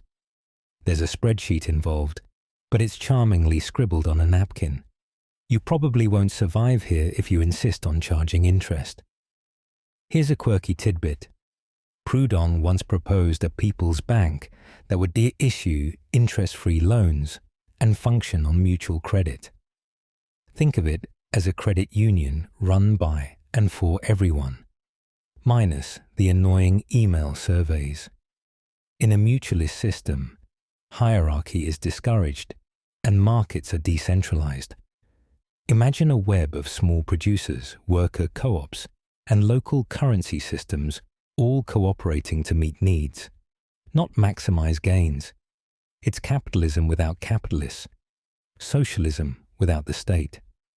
Scientists still argue whether mutualism could scale in a modern, globalized economy. Can decentralized, voluntary exchange really support things like public transit or hospital networks? Mutualists say yes, if you redefine what efficiency means. You pass a bulletin board advertising free Skillshare, bike repair, bread baking, restorative justice. There's also a note from someone looking to trade a hammock for a haircut. There are no taxes here, just contributions. No corporations, just federations. Power is horizontal. If someone gets bossy, they're politely invited to stop. You sit under a tree beside a man selling tea in exchange for stories. You tell him a dream about a cloud that ran for mayor. He nods solemnly and hands you a cup. The air smells like lavender and wood smoke. No one's rich here, but no one's scared either. As you lie back, a guitar plays in the distance. Someone's child is learning to juggle. A dog carries a note in its mouth that reads, "Dinner's ready. Come as you are," and you do. You blink and find yourself in a well-worn armchair, surrounded by shelves of dusty books, antique flags, and an unsettling number of portraits featuring frowning men with very stern moustaches. Welcome to Paleo-Conservatism, where the future is suspicious and the past deserves a second chance, provided it's from before 1952. The air smells like old leather and metaphysical dread. Someone's playing a vinyl record of a speech about tariffs. You pass a brass plaque that reads, "Tradition is not the worship of ashes, but the preservation of fire." There's also a no TikTok sign that might be literal. A mainstream fact. Paleo-conservatism is a branch of the right that emphasizes tradition, nationalism, religious values, and non-interventionist foreign policy. It's skeptical of globalism, hostile to rapid social change, and often at odds with both neoconservatives and modern libertarians. Think more, bring back the gold standard. Less, start a tech company. You stroll past a town square designed with symmetrical hedges, a suspicious lack of roundabouts, and a monument to the good old days, though no one can agree exactly when those were. Quirky detour. One key paleocon thinker, Pat Buchanan, once ran for US president while quoting Roman historians and warning about the death of the West due to multiculturalism and moral decay. He also had a jingle, a very weird jingle.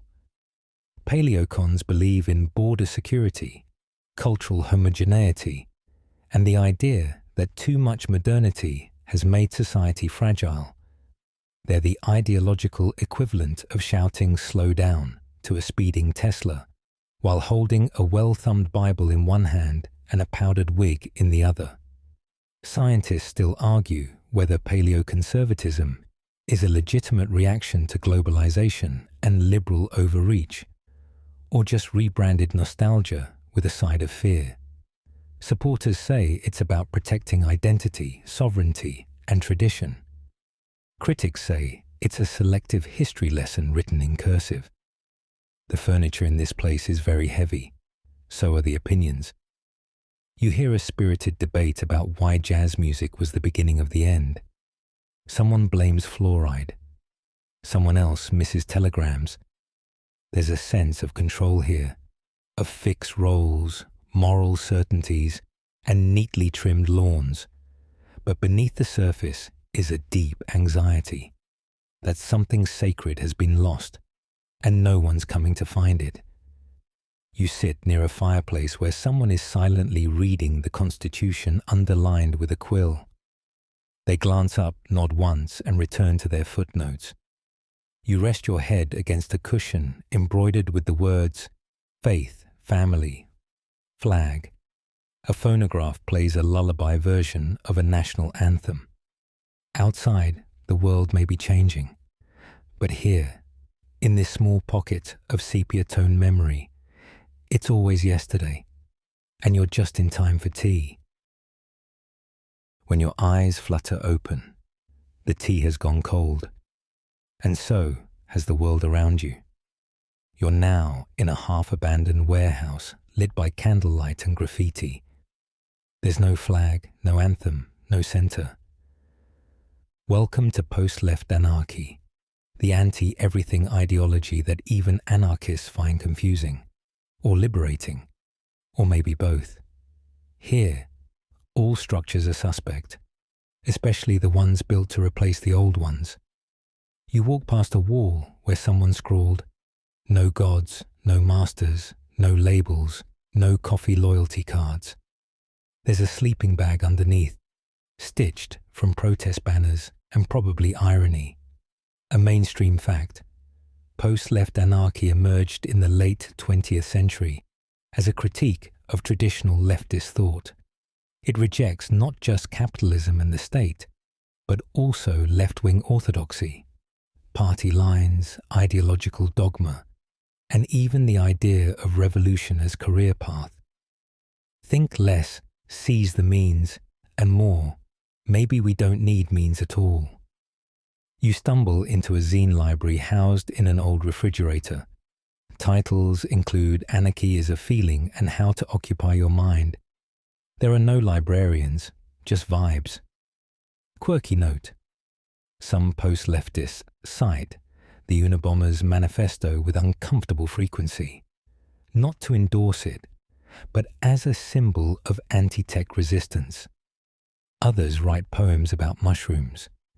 You probably won't survive if you try to turn this into a structured debate club. Post-left anarchists question everything: work, identity, civilization itself. They argue that even well-meaning ideologies often replicate hierarchy in disguise. If your revolution has a 5-year plan and a dress code, they're out. Scientists still argue whether post-leftism is a serious philosophy or a lifestyle brand for disillusioned radicals. Its critics say it lacks constructive vision. Its supporters say construction was the problem to begin with. There are traces of green anarchy here, stirrings of situationist play, whispers of insurrectionary dreaming. But nothing is fixed. That's the point. Even utopia sounds a bit bossy if you say it too loudly. You wander into a kitchen where someone's cooking stew over a fire made from burned academic journals. It smells amazing. They offer you a bowl and ask if you've ever considered escaping the productivity trap. You nod, unsure if this is a metaphor or just lunch. No hierarchy, no leaders, no guarantees, only experiment, presence, rebellion, and a persistent refusal to be pinned down. You find a hammock made from old campaign signs and lie down. Overhead, the ceiling is cracked open to the stars. Someone nearby is singing a lullaby in 4 languages simultaneously. No one applauds. There is no system here. Just soft chaos. And somehow peace. You awaken in a dimly lit alley, the kind with no street name and only one rule. Don't ask too many questions.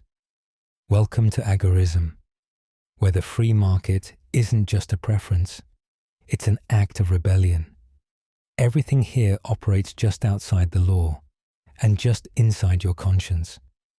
You walk past a vendor selling homegrown vegetables in exchange for silver coins. A sign nearby reads, "No taxes, no masters, no receipts." It's capitalism, yes, but not the Wall Street kind. More like capitalism in sandals. DIY libertarianism. Backyard black market with artisanal ethics. A mainstream fact, agorism was founded by Samuel Edward Konkin III in the 1970s. It advocates for a peaceful revolution through counter-economics, meaning voluntary transactions that bypass the state. Buy local, sell discreet, and resist through trade. You're handed a pamphlet printed on recycled paper. Build the new world in the shell of the old. You open it. Inside is a QR code and a recipe for beetroot wine. You probably won't survive if you insist on using a corporate credit card. Here's your quirky tidbit. Konkin's followers once encouraged creating grey markets at punk shows, selling zines, vegan burritos, and fake IDs as political resistance. The IRS never quite figured out how to audit a crate of home-fermented kombucha. Agorism is suspicious of both the state and mainstream capitalism. It critiques cronyism, corporate bailouts, and regulatory capture. It loves peer-to-peer systems. Think crypto, barter, side gigs, and trading seeds for coding lessons. Scientists still argue whether agorism can function at scale, or if it's just a cozy fantasy for people who like markets but hate governments. Could black and grey markets really build an ethical society? Or do they inevitably attract the very power structures they try to avoid? You pass a street food cart where the cook nods and asks, cash, crypto, or barter? The tacos smell illegal. In a good way. There are no campaign signs here, no voting booths, no waiting for someone else to fix things. Just the quiet hum of people building alternatives. One transaction, one neighbor, one unsanctioned rooftop garden at a time. You sit on a crate labeled goods of unknown origin. Someone nearby is offering to fix bikes in exchange for French lessons. A chalkboard reads, "Everything negotiable, especially reality." And then, just as you close your eyes, a soft voice reminds you, freedom isn't free, but it might be cheaper off the books. You wake to the sound of wind chimes made from repurposed utopias. You're inside a greenhouse filled with sketches, blueprints, and a surprising number of community bake sale flyers. Welcome to utopian socialism, the pre-Marxist dreamscape where everyone means well, wears soft fabrics, and genuinely believes that if we just design it right, society will finally behave. This is socialism before class struggle, before dialectical materialism, before everything got so serious and footnoted.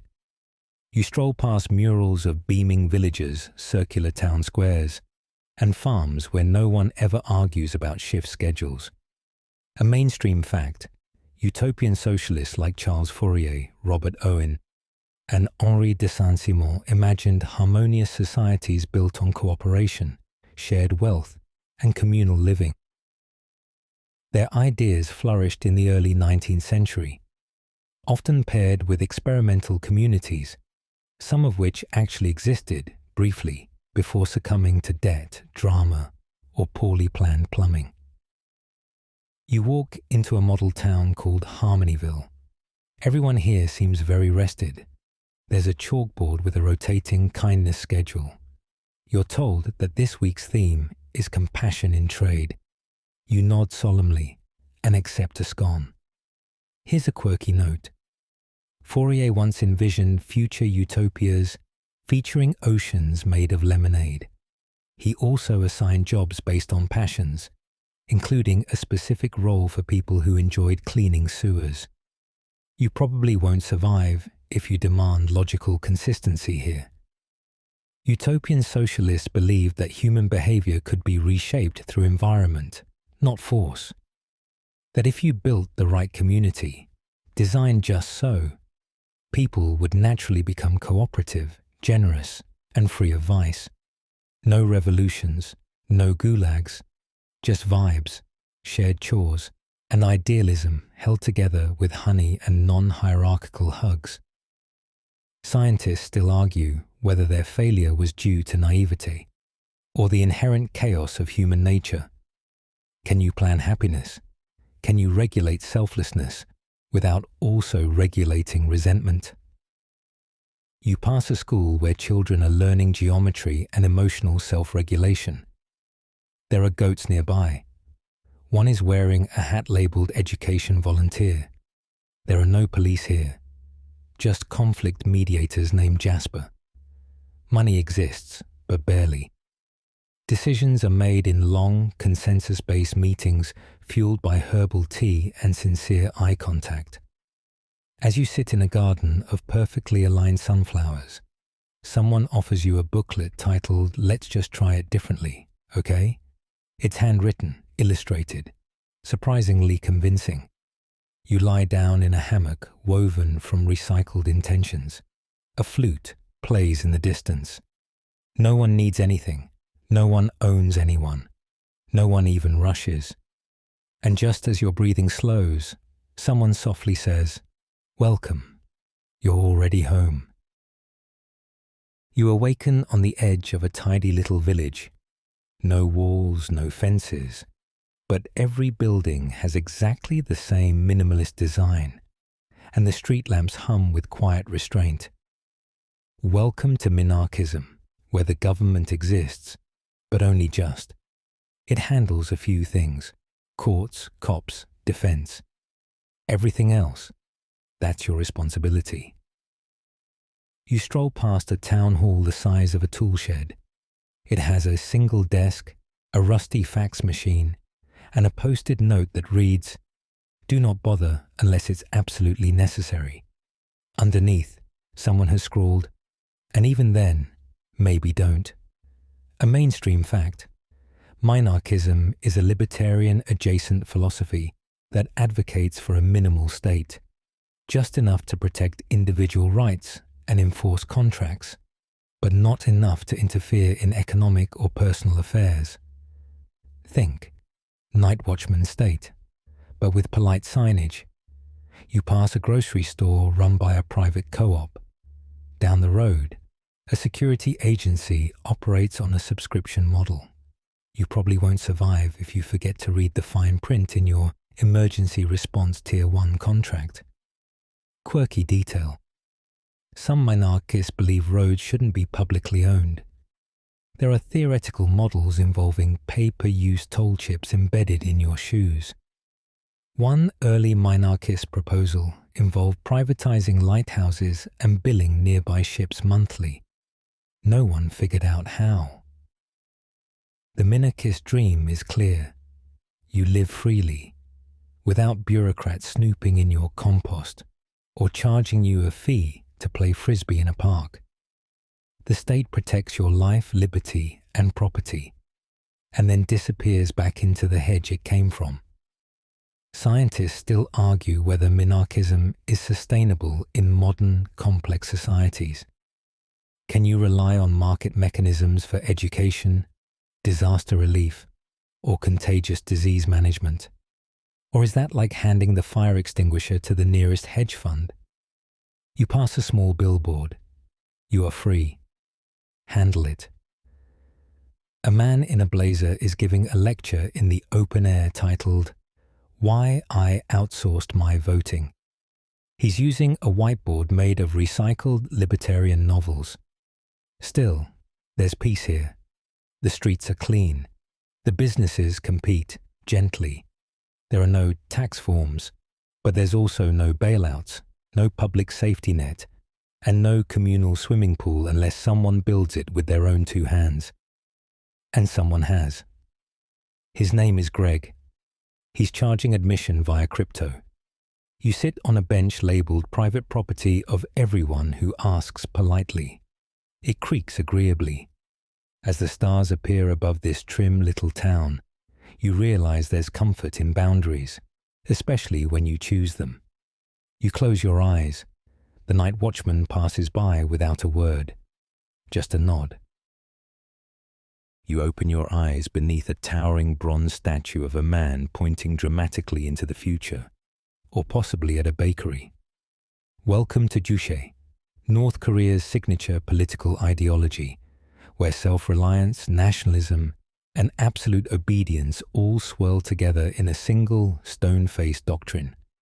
The air is heavy, the streets pristine, and everything feels choreographed. Citizens walk in formation. Music plays from hidden speakers, patriotic, loud, and suspiciously catchy. You pass a mural of farmers harvesting rice under the approving gaze of the supreme leader, whose face is everywhere, on billboards, on pins, probably on the moon, if they could reach it. A mainstream fact, Juche, pronounced Juchai, was introduced by Kim Il-sung in the 1950s as North Korea's guiding ideology. It blends Marxist-Leninist principles with fierce nationalism and the belief that the Korean people should be completely self-reliant, economically, militarily, and ideologically. Over time, it evolved into a personality cult wrapped in isolationist pride. You enter a library where all books are about one family. A glass case contains a single pen labeled "Used by the Eternal President," probably. The librarian smiles stiffly. You probably won't survive if you ask about internet access. Here's your quirky detour. North Korea's constitution still technically identifies the country as a democratic people's republic, though there are no democratic elections, and the republic part is mostly aspirational. Also, there's a national flower named after Kim Il-sung, Kim Il-sungya. It's real. It blooms obediently. Juche insists on self-sufficiency, but in practice, North Korea has relied heavily on external support, first from the Soviet Union, later from China, and more recently through carefully managed black markets. Scientists still argue whether Juche is a sincere philosophy, a smokescreen for dictatorship, or both. The ideology is strict. The architecture, monumental. Every block has a slogan etched in stone. One reads, "Let us live our own way." Another says, "Steel and spirit make a nation." A third, more ominous, "Our smile is our shield." You pass a department store where every product looks suspiciously similar. All the mannequins are saluting. The elevators play marching songs. A child draws a picture of a tank shaped like a dove. And yet, for those inside this bubble, Juche offers meaning, pride, and purpose. A sense of identity rooted in struggle, unity, and constant vigilance. The world outside is painted as chaotic, immoral, unstable. Here, at least, things are clear. even if terrifyingly so. You sit beneath the gaze of another statue. This one is holding a book, a rifle, and a shovel. You rest your head against the cool marble base. Above you, the stars shine dimly, perhaps filtered through state-approved glass. You wake beside a frozen river, ice cracking slowly under boots that aren't yours. A long coat flaps in the wind. A thick moustache glints with snow. Welcome to Trotskyism, the ideology of revolution without end, of global struggle, permanent war against class oppression, and occasional exile with really dramatic writing. You're standing beside Leon Trotsky, or at least his ghost. He doesn't speak, but he gestures toward the horizon, where red flags flicker in 100 countries. Unlike Stalin's vision of socialism in one state, Trotsky wanted the whole world aflame, with workers' councils, not Molotovs, though sometimes both. A mainstream fact, Trotskyism emerged as a branch of Marxism in opposition to Stalinism. After the Russian Revolution, Trotsky believed the Soviet Union had betrayed socialism, replacing workers' control with a bureaucratic dictatorship. He championed the idea of permanent revolution, the belief that socialist revolutions must spread internationally or risk being strangled in isolation. You pass a printing press turning out newsletters titled The International Worker and no, seriously, Stalin was wrong. The ink smells sharp, the language sharper. You probably won't survive if you suggest compromising with capital. Here's your quirky detail. Trotsky was assassinated in Mexico in 1940 by an ice pick. Yes, an actual ice pick, wielded by a Stalinist agent. The two men never stopped fighting, even after one was exiled and the other embalmed. Trotskyists are often the loudest critics of authoritarianism, especially when it comes from regimes claiming to be socialist. They advocate for democratic control of the economy, workers' self-management, and, importantly, a global perspective. Local reforms, not enough. Electoral wins, suspect. The whole system must go, and it must go everywhere. Scientists still argue whether permanent revolution is a feasible strategy, or just a recipe for eternal instability. Trotskyists often find themselves ideologically homeless, too left for social democrats, too democratic for authoritarian communists. You walk through a study filled with maps, manifestos, and a calendar that only ever says Tuesday. There's a typewriter with half a speech still clinging to the roller. It ends mid-sentence. And if we do not rise now, we become. Out the window, protests flare in different languages. Trotsky's ghost nods, adjusts his glasses, and fades. You find a bench carved with the words "Workers of the World," still waiting. It's cold, but sturdy. You lie back, wrapped in a scarf patterned with little pickaxes and doves. There's a book beneath your head. You don't read it. You already know what it says. Sleep now, comrade. There'll be another meeting in the morning. This time, the world around you doesn't unfold. It collides. Two walls of ideology crash into each other, fusing into something strange, uncomfortable, and hard to pin down. Welcome to third positionism, where the far left and far right meet, shake hands, and then quietly set fire to the handshake. You're in a hall lined with mismatched symbols, red stars and Roman eagles, olive branches and clenched fists. It's like someone raided a political thrift store and built a new system out of leftovers. A tour guide whispers, neither capitalism nor communism, just the third way. You probably won't survive if you ask what the first two were again. A mainstream fact. Third positionism is a syncretic political ideology that claims to reject both Western capitalism and Soviet-style communism, combining elements from each to create a third path. It often features strong nationalism, anti-globalism, and economic populism, sometimes with spiritual or traditionalist undertones. It emerged in parts of Europe in the 20th century, especially among fringe fascist and nationalist movements. You stroll past a wall where slogans contradict themselves. Workers unite for the nation, protect the soil, distribute the bread, smash the state, but also honor it.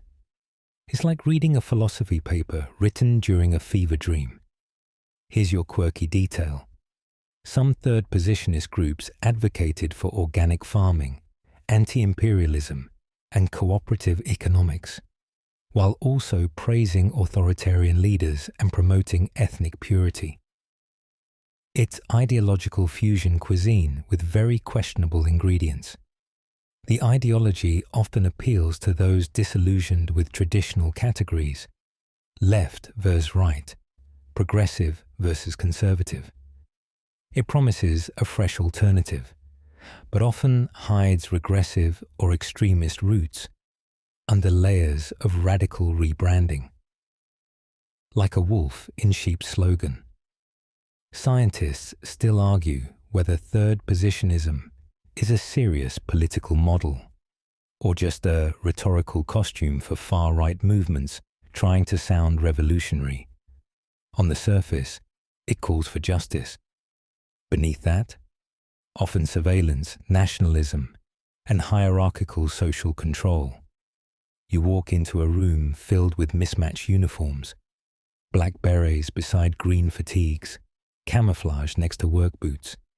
It smells like gun oil and incense. A debate is happening in the corner, something about private land rights and the virtues of Spartan child rearing. It's deeply confusing, and that's part of the trap. Third positionism thrives in chaos, offering certainty, order, and new solutions that often recycle the very old prejudices. You sit in a chair made of reclaimed dogma. A magazine on the table reads, "The future is traditional." The next article, "Reclaiming national soil through worker autonomy." Outside, drums beat. Not war drums, not peace drums, just drum. And as your eyelids drift shut, a final poster catches your eye. We're not left or right. We're correct. You exhale, then immediately regret it. You awaken in a surreal urban sprawl where neighborhoods glow in different hues, blue, green, crimson, gold. You walk past homes with little flags on their mailboxes, each representing a different ideology. No one seems to mind. Welcome to Panarchism, where every person picks their government the way you pick a phone plan. That's right. In Panarchism, there's no need to overthrow anything. If you don't like your government, you just leave it. Not physically, but legally. You stay in the same city, but switch allegiance like you're updating your terms of service.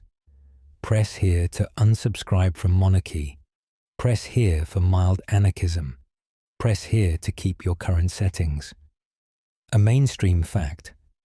Panarchism was first proposed in the 19th century by Belgian philosopher Paul-Émile Dupuit. He imagined a system where individuals could choose their governing body without moving, creating overlapping voluntary jurisdictions within a single territory, a sort of political buffet. Hold the civil war. You stroll through a plaza where anarcho-syndicalists are hosting a potluck next to a libertarian poetry reading. Across the street, a monarchist enclave is having a formal tea under surveillance, just how they like it. You probably won't survive if you forget which flag your taxes go to. Quirky detour. In modern terms, some panarchists propose app-based governance subscriptions, literally governing through apps. Need dispute resolution? Tap the Justice as a Service platform. Want socialized healthcare and open borders? There's a plan for that. Upgrade to premium for dental. Panarchism sounds utopian. No conflict, just choice. But scientists still argue whether it's even feasible. What happens when laws contradict? Who paves the roads? Can two citizens in the same apartment be held to different constitutions? What if your roommate is in a theocracy and you're in a nudist techno co-op? You walk into a cafe that accepts 17 currencies and displays 4 legal disclaimers on the door. The menu has a Marxist pricing section, a libertarian pricing section, and one labeled donation-based spiritual governance. The coffee is universally decent. People here debate constantly, but politely. Panarchism isn't about agreement. It's about letting disagreement function. It's messy. It's layered. But for those who believe in it, it's the truest form of freedom. The ability to live under your own preferred rules, without forcing anyone else to join you. You sit on a bench with a QR code that links to 12 versions of the city charter. You pick one. It glows softly and tells you to relax. Above, the sky is clear, but everyone sees a different forecast. The sky above shifts, turns sepia-toned, and suddenly you're walking backward. Or at least, it feels like it. You're surrounded by gas lamps, dusty hymnals, and buildings with suspiciously few exit signs. Welcome to reactionary politics, where the golden age is always yesterday, and progress is a dangerous rumor. Here, history isn't something to learn from. It's something to restore. You walk past posters declaring "Make tradition inevitable again," and "Return is the only revolution." A man in a waistcoat hands you a pamphlet printed in Gothic script. You probably won't survive if you ask where the nearest Pride parade is. A mainstream fact: reactionaries aren't just conservatives. They don't want to preserve the present. They want to reverse modernity. Reactionary movements seek to reinstate older political, social, or religious orders. From monarchists longing for thrones to fundamentalists rolling back civil rights, the goal is restoration, not reform. You pass a cathedral where someone is giving a rousing speech about abolishing the Enlightenment. He has very passionate opinions about Rousseau and television. A small crowd applauds while quietly adjusting their cravats. Quirky tidbit: in 19th century France, some reactionaries tried to reinstate the monarchy multiple times, once by sneaking in a flag-wrapped crown, and once by offering the throne to a man who refused because the flag color wasn't traditional enough. You can't make this stuff up. Actually, reactionaries often don't. They just unearth it. At its root, reactionary politics is fueled by fear of moral decline, of cultural erosion, of too much change too fast. It thrives during chaos, promising stability, virtue, and that everything used to make sense. Spoiler, it didn't. Scientists still argue whether reactionary movements are driven by psychology, fear of ambiguity, nostalgia for social hierarchy, or by genuine historical conviction. Either way, they tend to spike after major cultural shifts. The more doors the future opens, the more tempting it is to lock a few shut. You pass a school where children recite creeds instead of taking tests. Discipline is back in style. So is powdered milk. Everything has rules now. And uniforms. Lots of uniforms. But it's not all gloom. Reactionary visions often involve beautiful architecture, choral music, and very polite manners. You sit on a wrought iron bench under a gaslight and hear a choir practicing something in Latin. It's haunting, comforting, and just a bit smug. You glance at a timeline carved into stone. It ends in 1852. The rest has been scratched out. The air smells like candle wax and longing. You lean back, and someone drapes a woolen shawl over you. Unasked, but kindly. Sleep comes quickly in a world that thinks it already solved everything.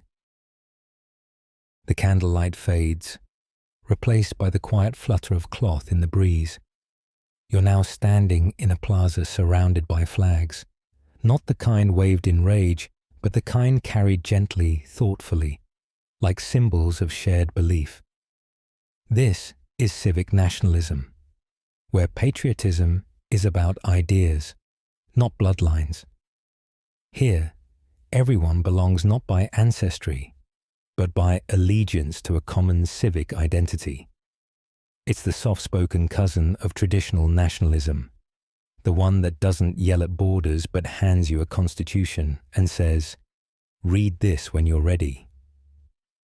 A mainstream fact: civic nationalism defines the nation as a community of citizens bound by shared laws, values, and institutions, regardless of ethnic or cultural background.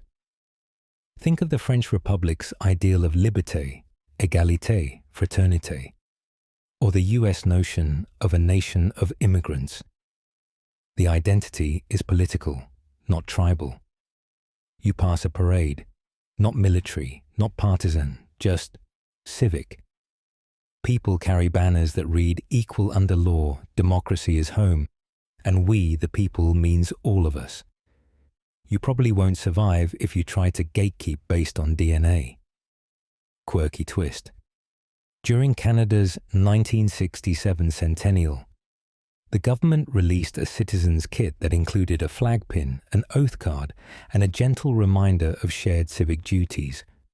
It was nationalism by mail, with bonus stickers. Civic nationalism is aspirational. It believes that diverse people can unite around shared rules, mutual respect, and a sense of purpose. It prizes assimilation, not as erasure, but as synthesis. You keep your culture, but also learn the civic dance. The steps are outlined in the preamble. Scientists still argue whether civic nationalism is truly distinct from ethnic nationalism, or just a polished version with better branding. Can a nation built on values avoid defining which values count? What happens when those values clash? You stroll past a courthouse, a library, a voting center. No fences, just pillars, and plaques reminding you of rights and responsibilities.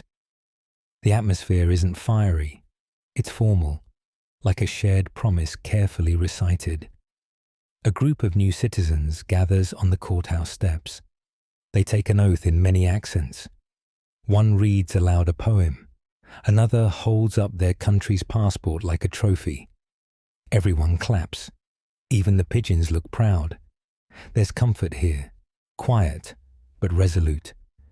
It's a belief that identity can be chosen, that loyalty can be earned, and that citizenship is a kind of friendship contract, just with more paperwork. You sit on a bench engraved with words from a constitution. They're worn smooth by generations of dreamers. And as the sun sets over this gentle republic of ideas, a flag waves not as a wall, but as an invitation. You awaken to the sound of boots on cobblestone and a silence so heavy it presses against your chest. Statues rise all around, angular, aggressive, staring down at you with blank marble eyes. Welcome to Nazism, one of the darkest ideologies ever carved into human history. You're walking through a museum built from wreckage and warning signs. This isn't the kind of ideology you flirt with. It's the kind that burns books, builds camps, and rewrites maps in blood. It's not subtle, and it's not welcome. A mainstream fact: Nazism, short for National Socialism, emerged in post-World War I Germany, led by Adolf Hitler and the Nazi Party. It fused ultranationalism, Aryan racial supremacy, anti-communism, and anti-Semitism into a totalitarian regime. From 1933 to 1945, it orchestrated the Holocaust, caused a world war, and left over 60 million dead in its wake. You walk past shattered glass encased in memorial walls, remnants of Kristallnacht. A guide whispers, "This was what it looked like when neighbors turned into threats." You nod, you already knew, but hearing it again makes your pulse slow. Here's your quirky, horrifying note. The Nazis published children's books teaching math through racist word problems. One infamous example. If 10 Jews are deported every day, you probably won't survive here, because the entire point was ensuring that many people wouldn't. Nazism cloaked itself in mysticism and modernity. Runes, rituals, rallies, cutting-edge propaganda, and twisted science. Scientists still argue whether its rise was inevitable, a product of trauma and fear, or if it was just a fluke of history never meant to scale. But scale it did. This was not just an ideology of power, it was one of purity. Purity through exclusion, through genocide, through silence enforced by terror. You enter a room lit by flickering black and white film. Swastikas fill the frame. Crowds cheer, arms raised, eyes glazed. It is loud without sound. Everywhere, the same chant. Ein Volk, ein Reich, ein Führer. One people, one empire, one leader. Then another room, empty, lined with shoes. Nazism is not abstract. It's specific. Its names on walls, families in freight cars, silence where laughter used to live. It is an ideology that must be remembered, not to be revived, but to be recognized, early, always and everywhere. You exit the museum and sit in a quiet park. There's a plaque on the bench, "Never again." It is not a slogan. It is a vow. And as you close your eyes, the silence around you becomes gentle again. Not the silence of fear, but of respect, reflection, and sleep that knows the cost of forgetting.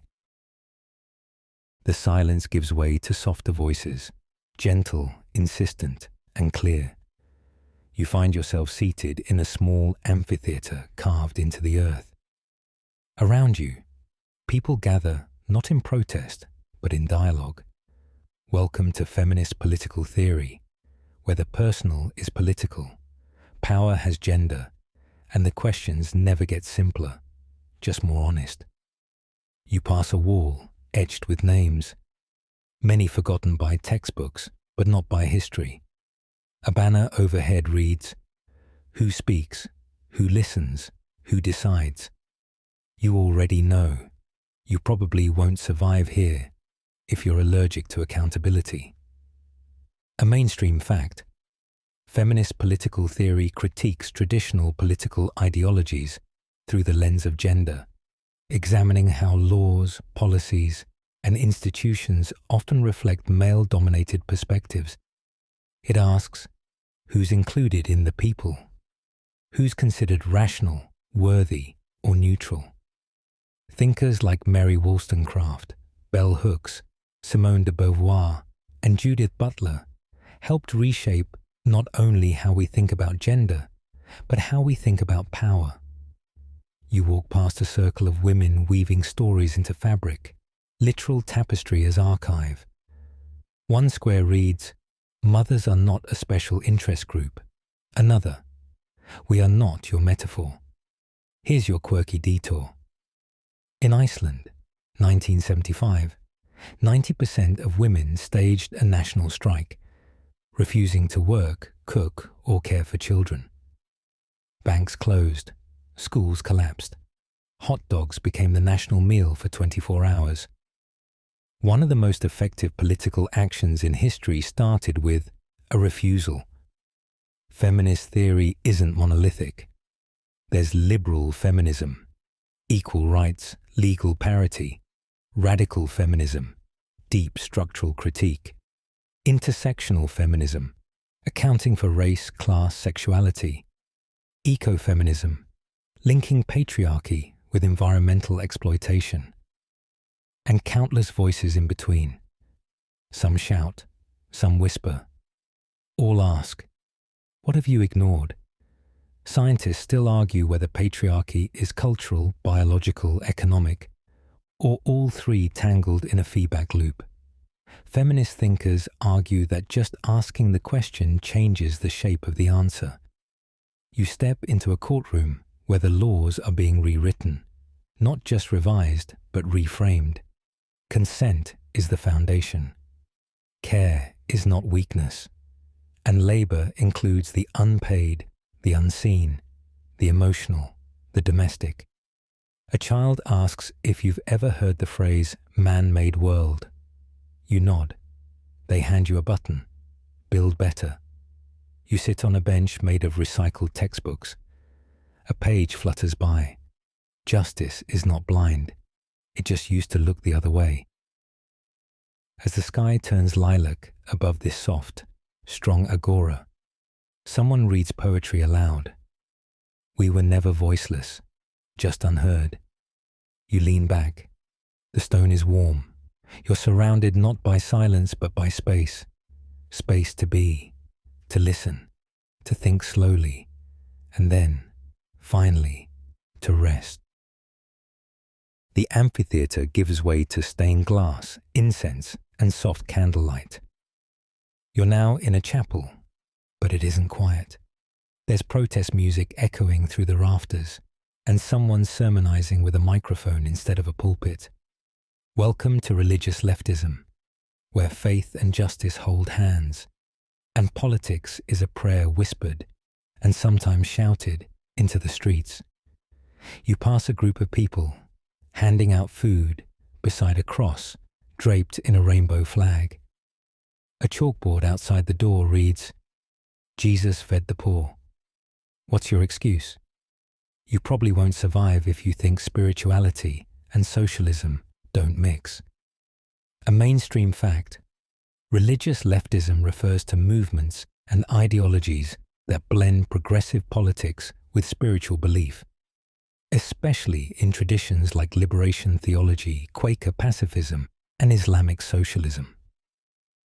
From the civil rights movement led by Reverend Martin Luther King Jr., to Catholic worker collectives and Jewish Tikkun Olam movements, this isn't just belief, it's action. You step inside and see stained glass panels of revolutionaries. Dorothy Day, Malcolm X, Desmond Tutu. The light passing through their images warms your hands. Quirky detour. In 1970s Latin America, some Catholic priests preached armed rebellion alongside Sunday services. Liberation theologians argued that poverty was not just unfortunate, it was sinful, and resistance to injustice was a moral obligation. One priest was excommunicated for smuggling Bibles and rifles. Holy contradictions. Religious leftists often see structural inequality as a spiritual wound. They reinterpret scripture through the lens of the oppressed. Moses wasn't just a prophet, he was a liberation leader. Jesus flipped tables. Muhammad broke tribal hierarchies. The divine here is revolutionary. Scientists still argue whether religion can be a true ally to progressive politics. So often, faith has been used to justify exclusion, patriarchy, even violence. But the religious left insists it was never about doctrine. It was about dignity. You pass a mural that reads, "Love your neighbor means all of them." Another one says, "Render unto the people what the system stole." There's a prayer rug and a stack of legal petitions side by side. Someone hands you a cup of tea and says, "We believe in heaven, but we fight for earth."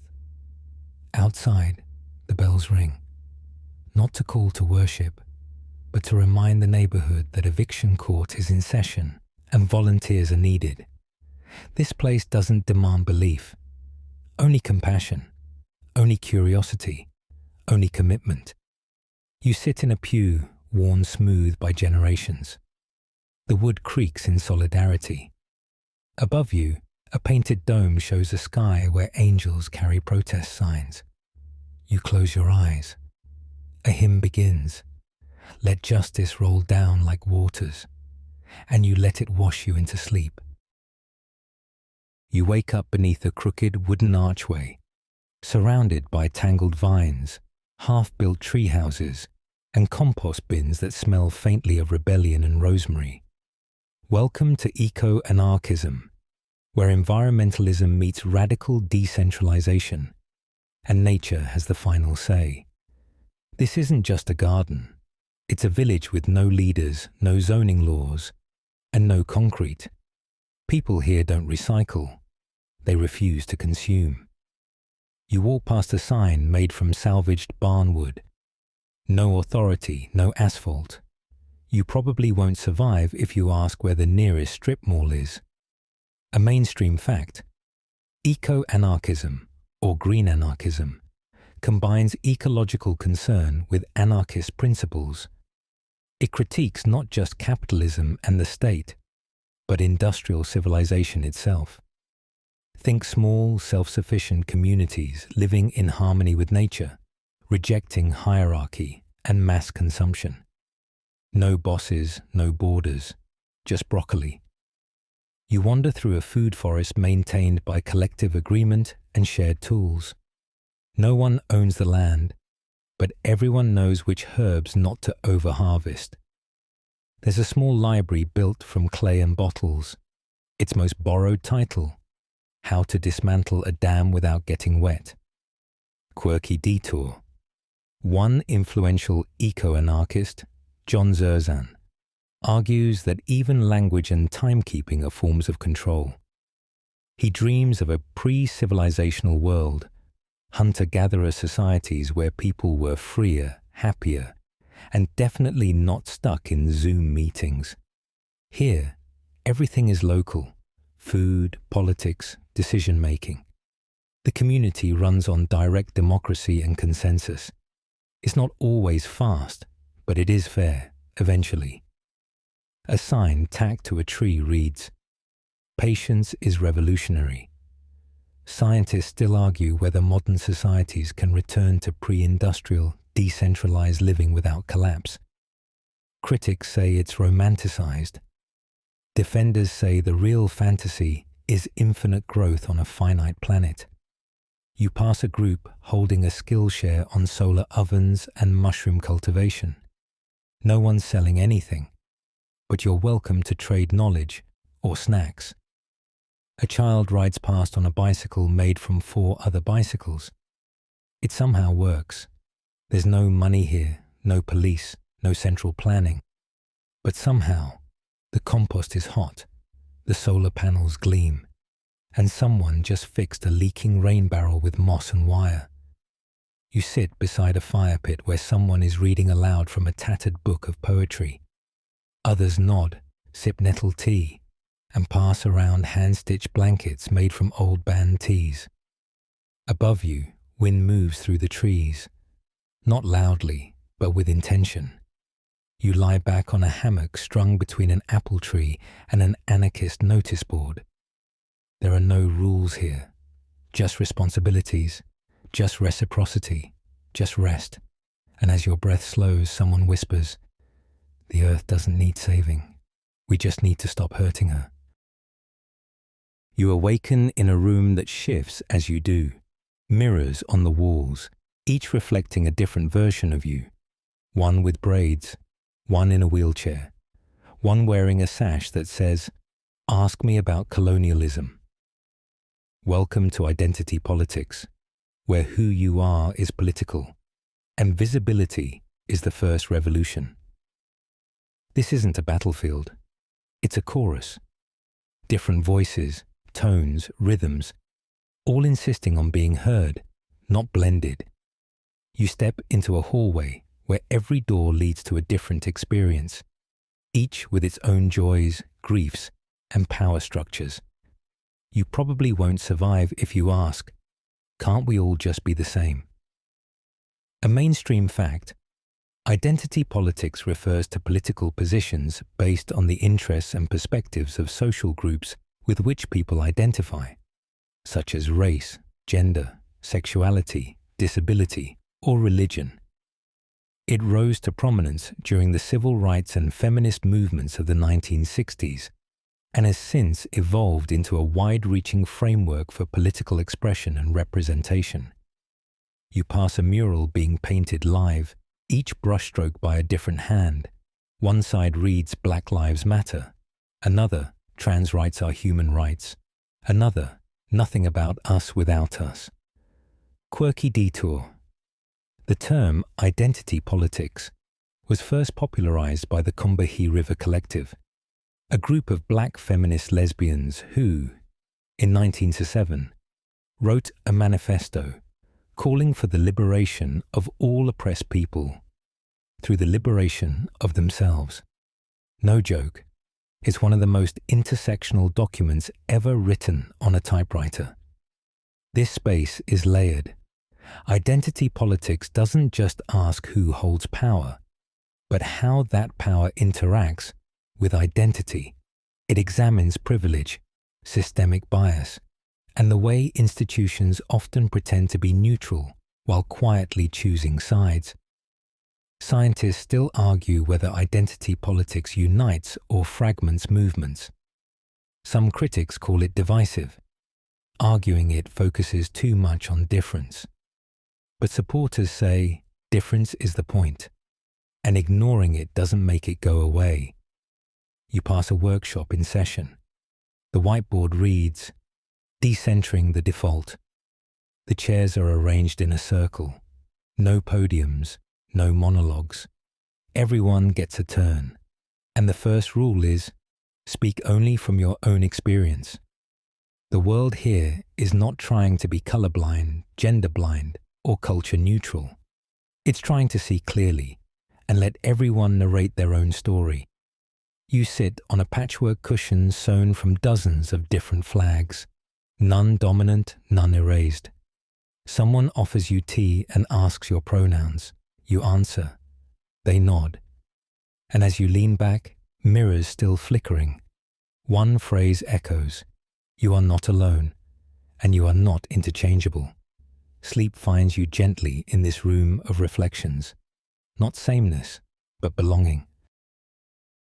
You open your eyes on a rope bridge, swaying gently between a glass tower on one side and a village of cob homes on the other. Welcome to the tug-of-war known as globalism versus localism, where the world keeps asking, should we scale up or slow down? This isn't a debate. It's a balancing act. On one side, globalism, fast, interconnected, efficient. On the other, localism, rooted, slow, deeply particular. You stand between Amazon drones and homemade soap, between mass markets and heirloom tomatoes. You probably won't survive if you try to carry both in one hand without spilling something. A mainstream fact. Globalism refers to the process of increasing interconnectivity among nations through trade, technology, culture, and politics.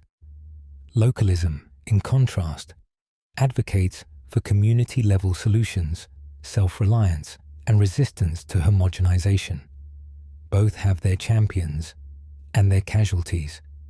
You pass through a market where one stall sells Sri Lankan tea with QR codes for blockchain traceability, and the next offers jam from someone's backyard plum tree.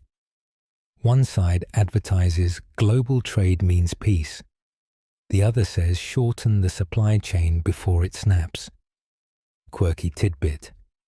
The town of Totnes in the UK once created its own currency, the Totnes pound, to keep money circulating locally.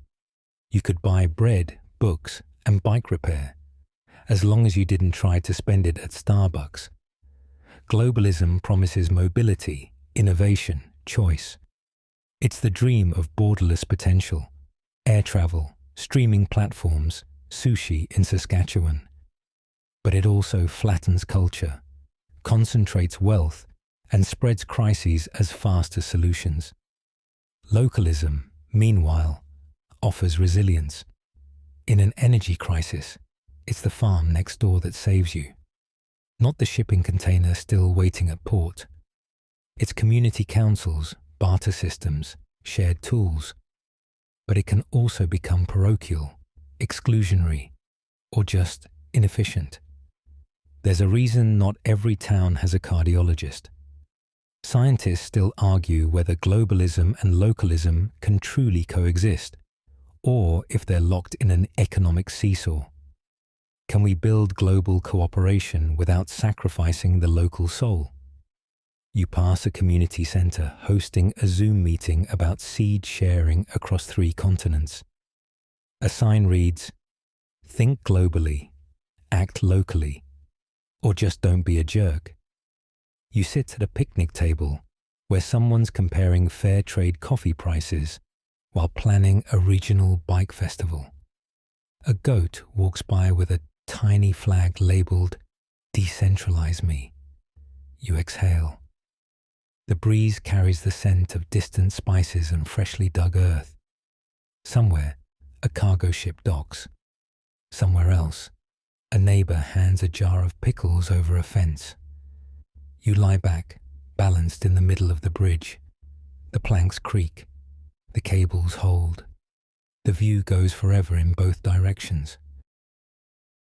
Now you're underground, or maybe not.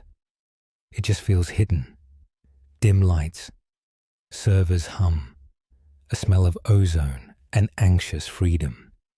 Welcome to Crypto-Anarchism, where privacy is sacred, code is law, and every transaction is a whisper across an encrypted tunnel. This isn't just about Bitcoin.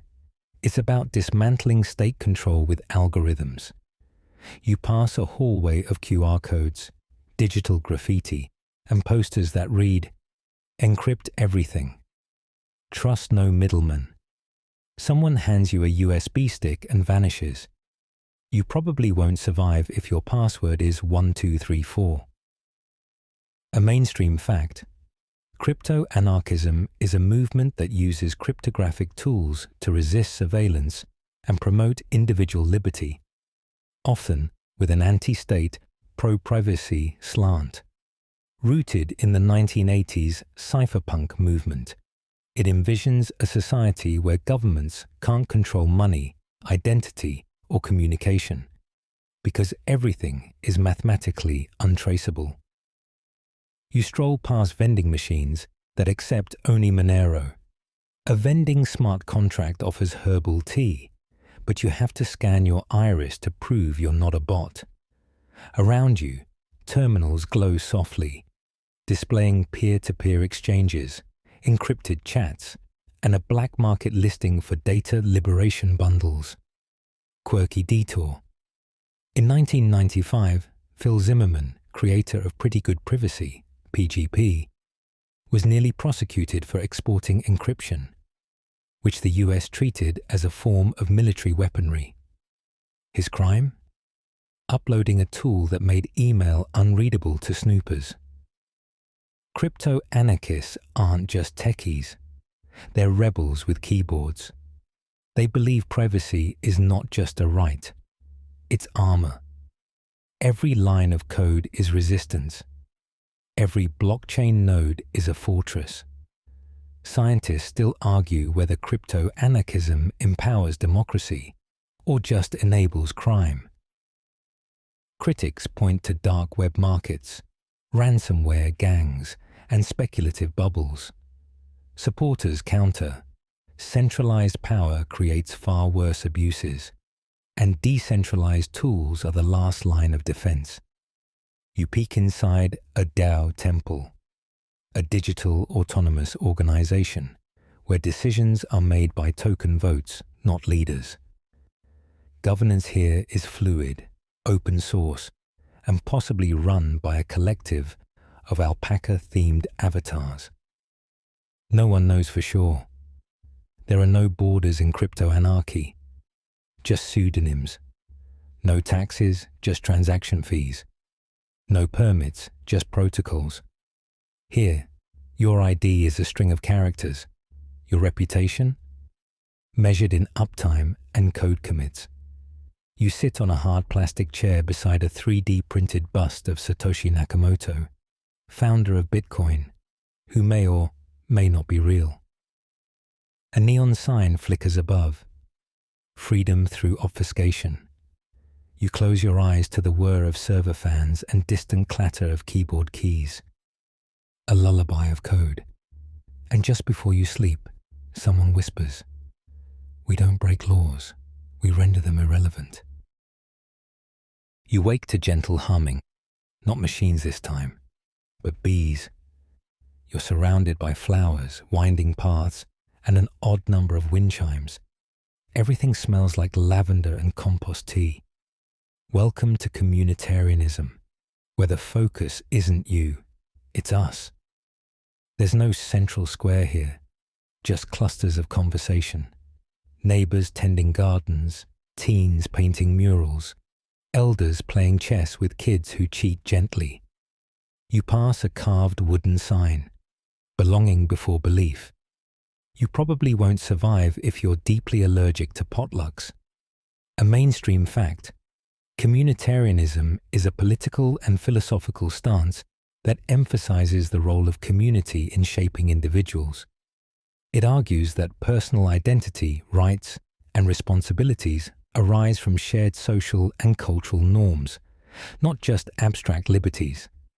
While often framed as a middle path between liberalism and authoritarianism, it's less a system and more a sensibility. You stroll by a community notice board layered with handwritten notes. Wednesday drum circle, need eggs.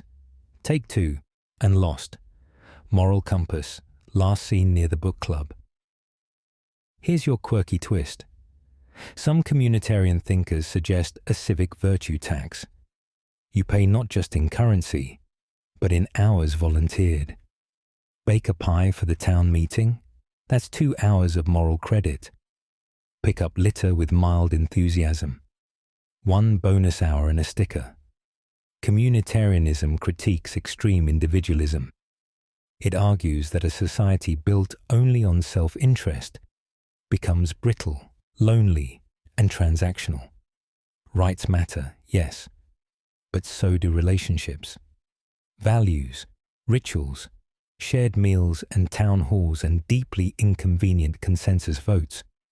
Scientists still argue whether communitarian values can survive in large, diverse, and highly mobile societies. Is it scalable? Or is this ideology forever trapped in the village stage of development, sweet, inspiring, and ultimately nostalgic? You wander into a library where everyone is reading different things, out loud. It somehow works. One group is discussing Aristotle. Another is dissecting local policy. A third is knitting while summarizing a podcast. No one's shouting, no one's trending. But people are listening slowly. You sit on a bench that's technically owned by everyone, but maintained by a retired carpenter named Matteo, who sharpens it weekly, just in case the bench gets ideas. Someone offers you lemonade and a deeply earnest question. What does your neighborhood need most right now? There are no kings here, no CEOs, just rotating facilitators and people who make eye contact when they say thank you. The dream isn't a revolution. It's a block party that never ends. You lie down on a patch of moss that someone named but refuses to gatekeep. The bees hum again. Above you, a kite shaped like the word we catches the wind. You awaken inside a maze, not of hedges or halls, but of ideas. Sharp corners, hidden doors, dead ends marked with buzzwords. Welcome to Neoliberalism, where freedom means markets, choice means competition, and everything, including your dreams, is slightly monetized. You walk past a storefront where voting machines are next to vending machines. A neon sign reads, "Efficiency is morality." You swipe your card to enter, and a screen politely asks how your consumer satisfaction rate is trending. You probably won't survive if your credit score is under 600. A mainstream fact: neoliberalism is a late 20th century economic and political philosophy that champions free markets, deregulation, privatization, and minimal state intervention in the economy.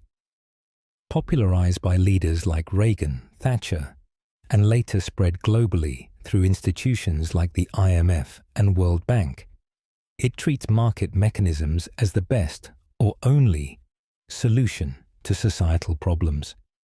You pass a hospital with a loyalty program, a university with stockholders, a non-profit hosting a sponsored hunger walk powered by branded water bottles and six-figure fundraising software.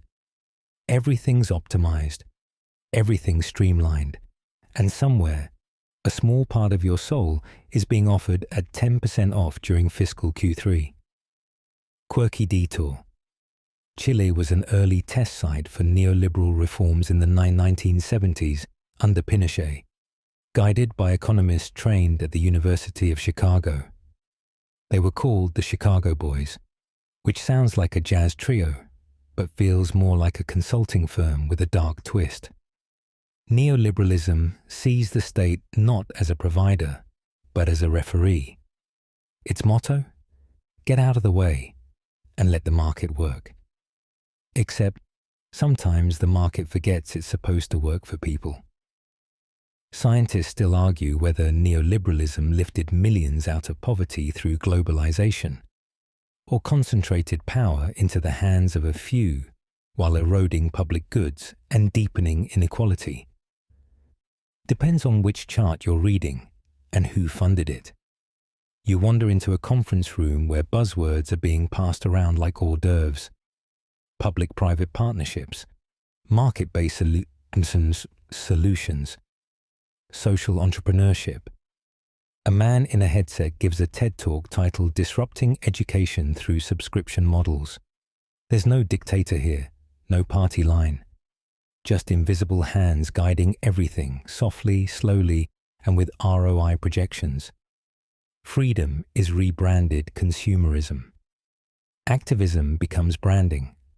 And community, well, community has a sponsor now. You sit on a bench that rents by the minute. A drone offers you a caramel macchiato with a personalized affirmation. You are valued. Your data is safe. The maze continues behind you, always under construction, always under budget pressure. You lie down, scanning your sleep for monetizable patterns.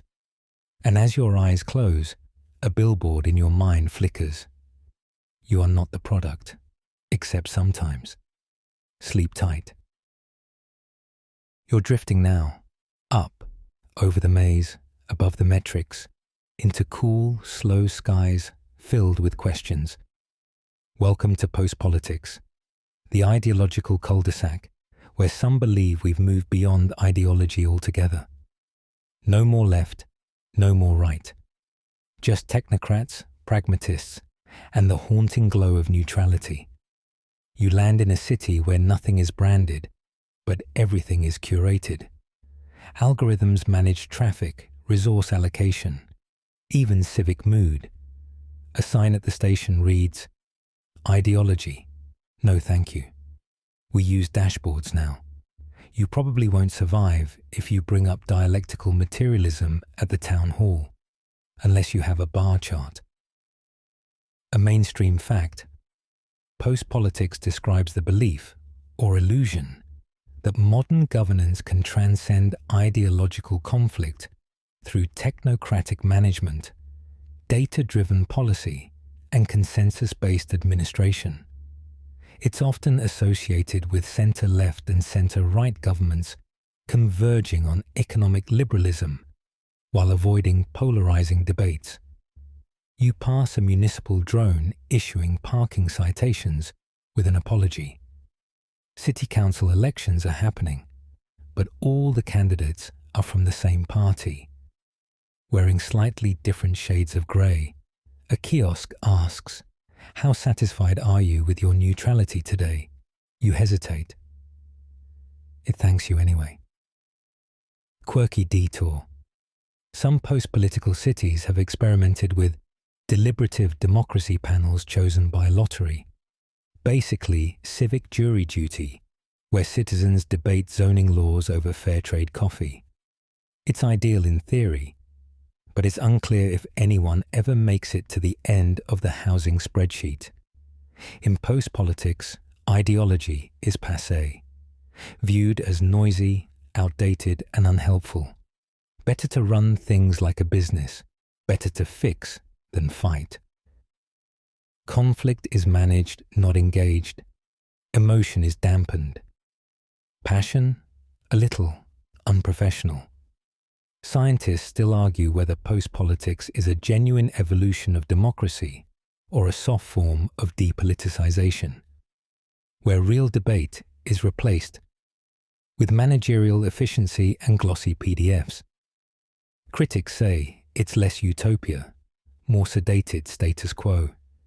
You wander into a conference center with no name, just charts, climate controls, and a speaker saying, "We must move beyond politics to solve political problems." No one blinks. A librarian offers you a novel, but it's been algorithmically edited to remove divisive language. It's now 17 pages long and mostly weather descriptions. Still, the streets are clean. The trains run on time. There's no protest, but also no poetry. The city hums with calm and caution. You sit on a bench labelled Civic Utility Fixture 47B. A sign reads, "Public space brought to you by consensus." Above you, the sky is a perfect shade of compromise. And as you lie back, just before sleep claims you, a soft voice plays from a nearby speaker. You have reached the end of debate. We hope you enjoyed your apathy. You awaken in a vast lecture hall with no walls. The chairs float. The chalkboard stretched to the horizon. Welcome to Technocracy, where engineers are statesmen, decisions are modelled, and public trust comes with a Wi-Fi signal. There are no campaign signs here, no slogans, just spreadsheets and diagrams, every solution double-blind tested and peer-reviewed. You pass a flowchart titled, "How to Govern Without the Mess." You probably won't survive if you ask who's in charge and someone replies, "It's in the model." A mainstream fact. Technocracy is a system of governance where decision-makers are selected based on their expertise in specific technical fields. Instead of politicians, you get scientists, economists, engineers, those deemed most qualified to manage infrastructure, economy, and society through evidence-based policy. You cross a bridge designed to flex exactly 3.7% in high winds. Beneath it, a civic water system filters itself via AI, adjusted daily for pH, rainfall, and predicted voter dissatisfaction. Quirky detail. In the 1930s, the technocracy movement in North America proposed replacing money with energy credits, measured by the amount of work society could sustainably perform. Your paycheck, basically, in kilowatt hours. Stylish jumpsuits optional. Technocracy appeals during crises, pandemics, climate change, financial meltdowns. When things feel too complicated for slogans, the call comes. Bring in the experts. And suddenly, epidemiologists are on TV more than rock stars. Scientists still argue whether technocracy enhances democracy or quietly replaces it. What happens when knowledge becomes power, but only some kinds of knowledge count? Is a system rational if it doesn't leave room for grief, for grace?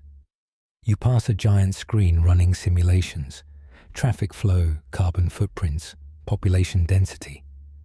A robot is moderating a debate on housing inequality. It's winning. In a nearby classroom, a child raises their hand and says, "Can we talk about fairness instead of efficiency?" The teacher logs the question for processing. Technocracy tries to remove the noise of ideology, but in doing so, it sometimes forgets that humans aren't just systems to optimize. We laugh inefficiently. We love inefficiently. We protest inconveniently. You sit on a bench made of modular carbon composite. It's temperature controlled. It offers posture feedback. It is perfect, and somehow a little cold. The wind whispers equations. You pull your blanket tighter and exhale. Up above, satellites blink in quiet approval. No gods, no kings, just algorithms. And as you drift off, you hear the city recite a lullaby in code. 0 and 1, and then 0 and 1, and you sleep. You awaken to static, not from a screen, but from the air itself, like history trying to reassemble itself mid-broadcast. Welcome to accelerationism, where the only way out is through, fast, very fast. This place looks like the future, but broken. Neon signs flicker in unfamiliar alphabets. Drones buzz above burning fax machines. You pass a billboard that reads, "Smash capitalism by overclocking it." You probably won't survive if you ask for a brake pedal. A mainstream fact: accelerationism is a radical philosophical and political idea that suggests we should accelerate the forces of capitalism and technological progress in order to push society toward its next transformation. Whether that means collapse, awakening, or some weird techno-utopia.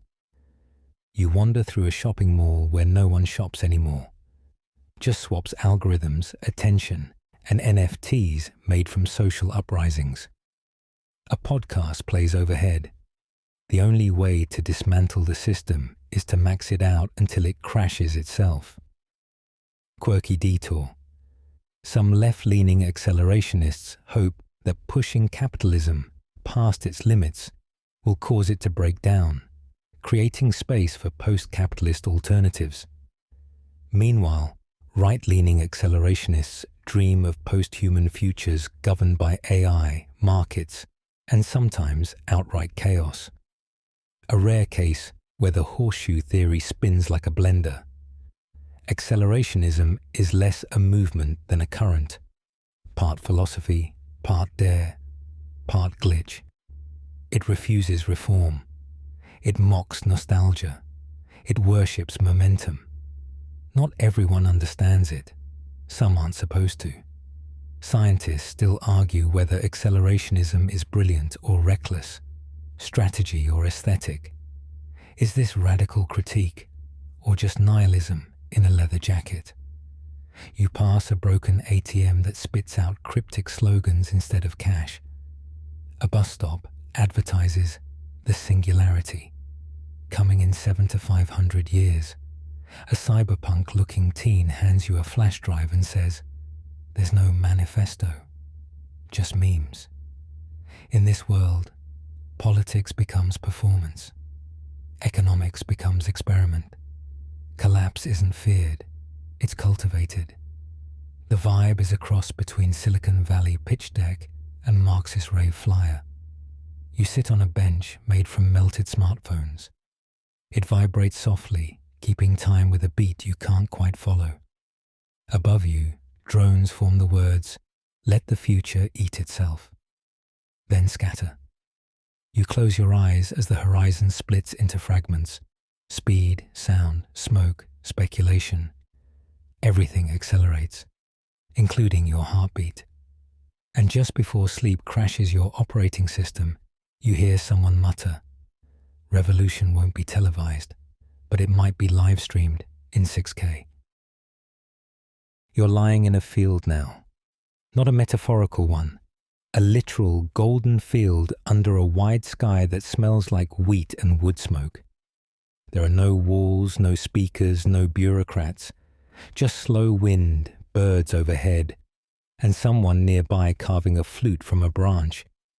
Welcome to anarcho-primitivism, where the solution to everything might just be unplugging. There's no electricity here, no roads, not even clocks. The sun tells time, and the fire tells stories. A small group is harvesting berries while laughing about the fall of civilization. You probably won't survive if your idea of survival requires an app. A mainstream fact, anarcho-primitivism critiques not just capitalism or government, but civilization itself, arguing that the agricultural revolution, technology, and industrial society have alienated humans from nature and each other. The goal isn't reform, it's return. Back to small, egalitarian, nomadic communities, back to what they call authentic life. You walk past a circle where someone is drawing in the dirt with a stick, outlining a theory of mutual aid based entirely on squirrel behavior. Another is weaving sandals from yucca fibers while discussing the emotional cost of the calendar. Quirky twist. Some anarcho-primitivists believe domesticated animals are a form of captivity, and that the very act of naming a dog might violate its wild agency. One group once held a protest against refrigeration. They brought warm soup. It was symbolic. In this worldview, complexity is the enemy. The internet is a trap. Hierarchies emerge when people stop sharing food or start building walls. The more advanced we become, the more disconnected we are. From the land, from our bodies, from each other. Scientists still argue whether early human societies were actually peaceful and egalitarian, or if this is a noble savage myth wrapped in nostalgia. Anthropologists fight over bone fragments, while somewhere a bird sings and doesn't care. You sit beneath a tree older than your language. Someone hands you a wild plum and says nothing. Communication here is mostly gestures, nods, and a kind of shared rhythm. There's no ideology being preached, just lived. If there's a rule, it's this. Take little, need less. Stay kind. The forest enforces more than any law ever could. You lie back on a bed of grass, your feet bare, and your mind surprisingly quiet. No one's monetizing your attention. No one's plotting revolution. They're just being. And as you drift into sleep beneath a sky that has never once asked for your password, a final whisper rustles through the leaves. The future was always optional. You awaken for the last time beneath a low ceiling of candlelight and quiet conversation. The room is small, round, and warm, filled with people from every ideology you've visited. Some still wear pins, others carry books, data drives, rosaries, or seed packets. But no one's arguing, not tonight. Welcome to pluralism, the final stop on this long, winding journey, a place not of answers, but of tolerance, tension, and tea. Here, ideologies don't vanish. They sit side by side, bumping elbows and comparing notes. Democracy wears headphones next to Eco-Anarchy's muddy boots.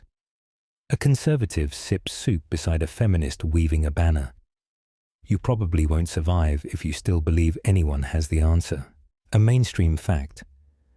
Pluralism is a political philosophy that embraces diversity, not just in culture, but in power centers, values, and beliefs.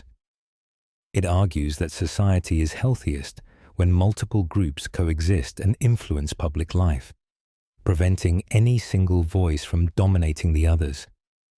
You wander through a gentle mosaic of micro-communities, One practices direct democracy. Another values sacred tradition. A third just wants better city buses. None tries to erase the others. Instead, they practice a kind of negotiated coexistence, messy, awkward, and deeply human. Quirky detail. In ancient India, the concept of anekantavada, or many-sidedness, suggested that no one perspective ever captures the whole truth. Even gods were expected to pause and listen. You pause, you listen. Pluralism doesn't mean harmony. It means friction with rules. It means voting, debating, tolerating the intolerable just enough to avoid becoming it.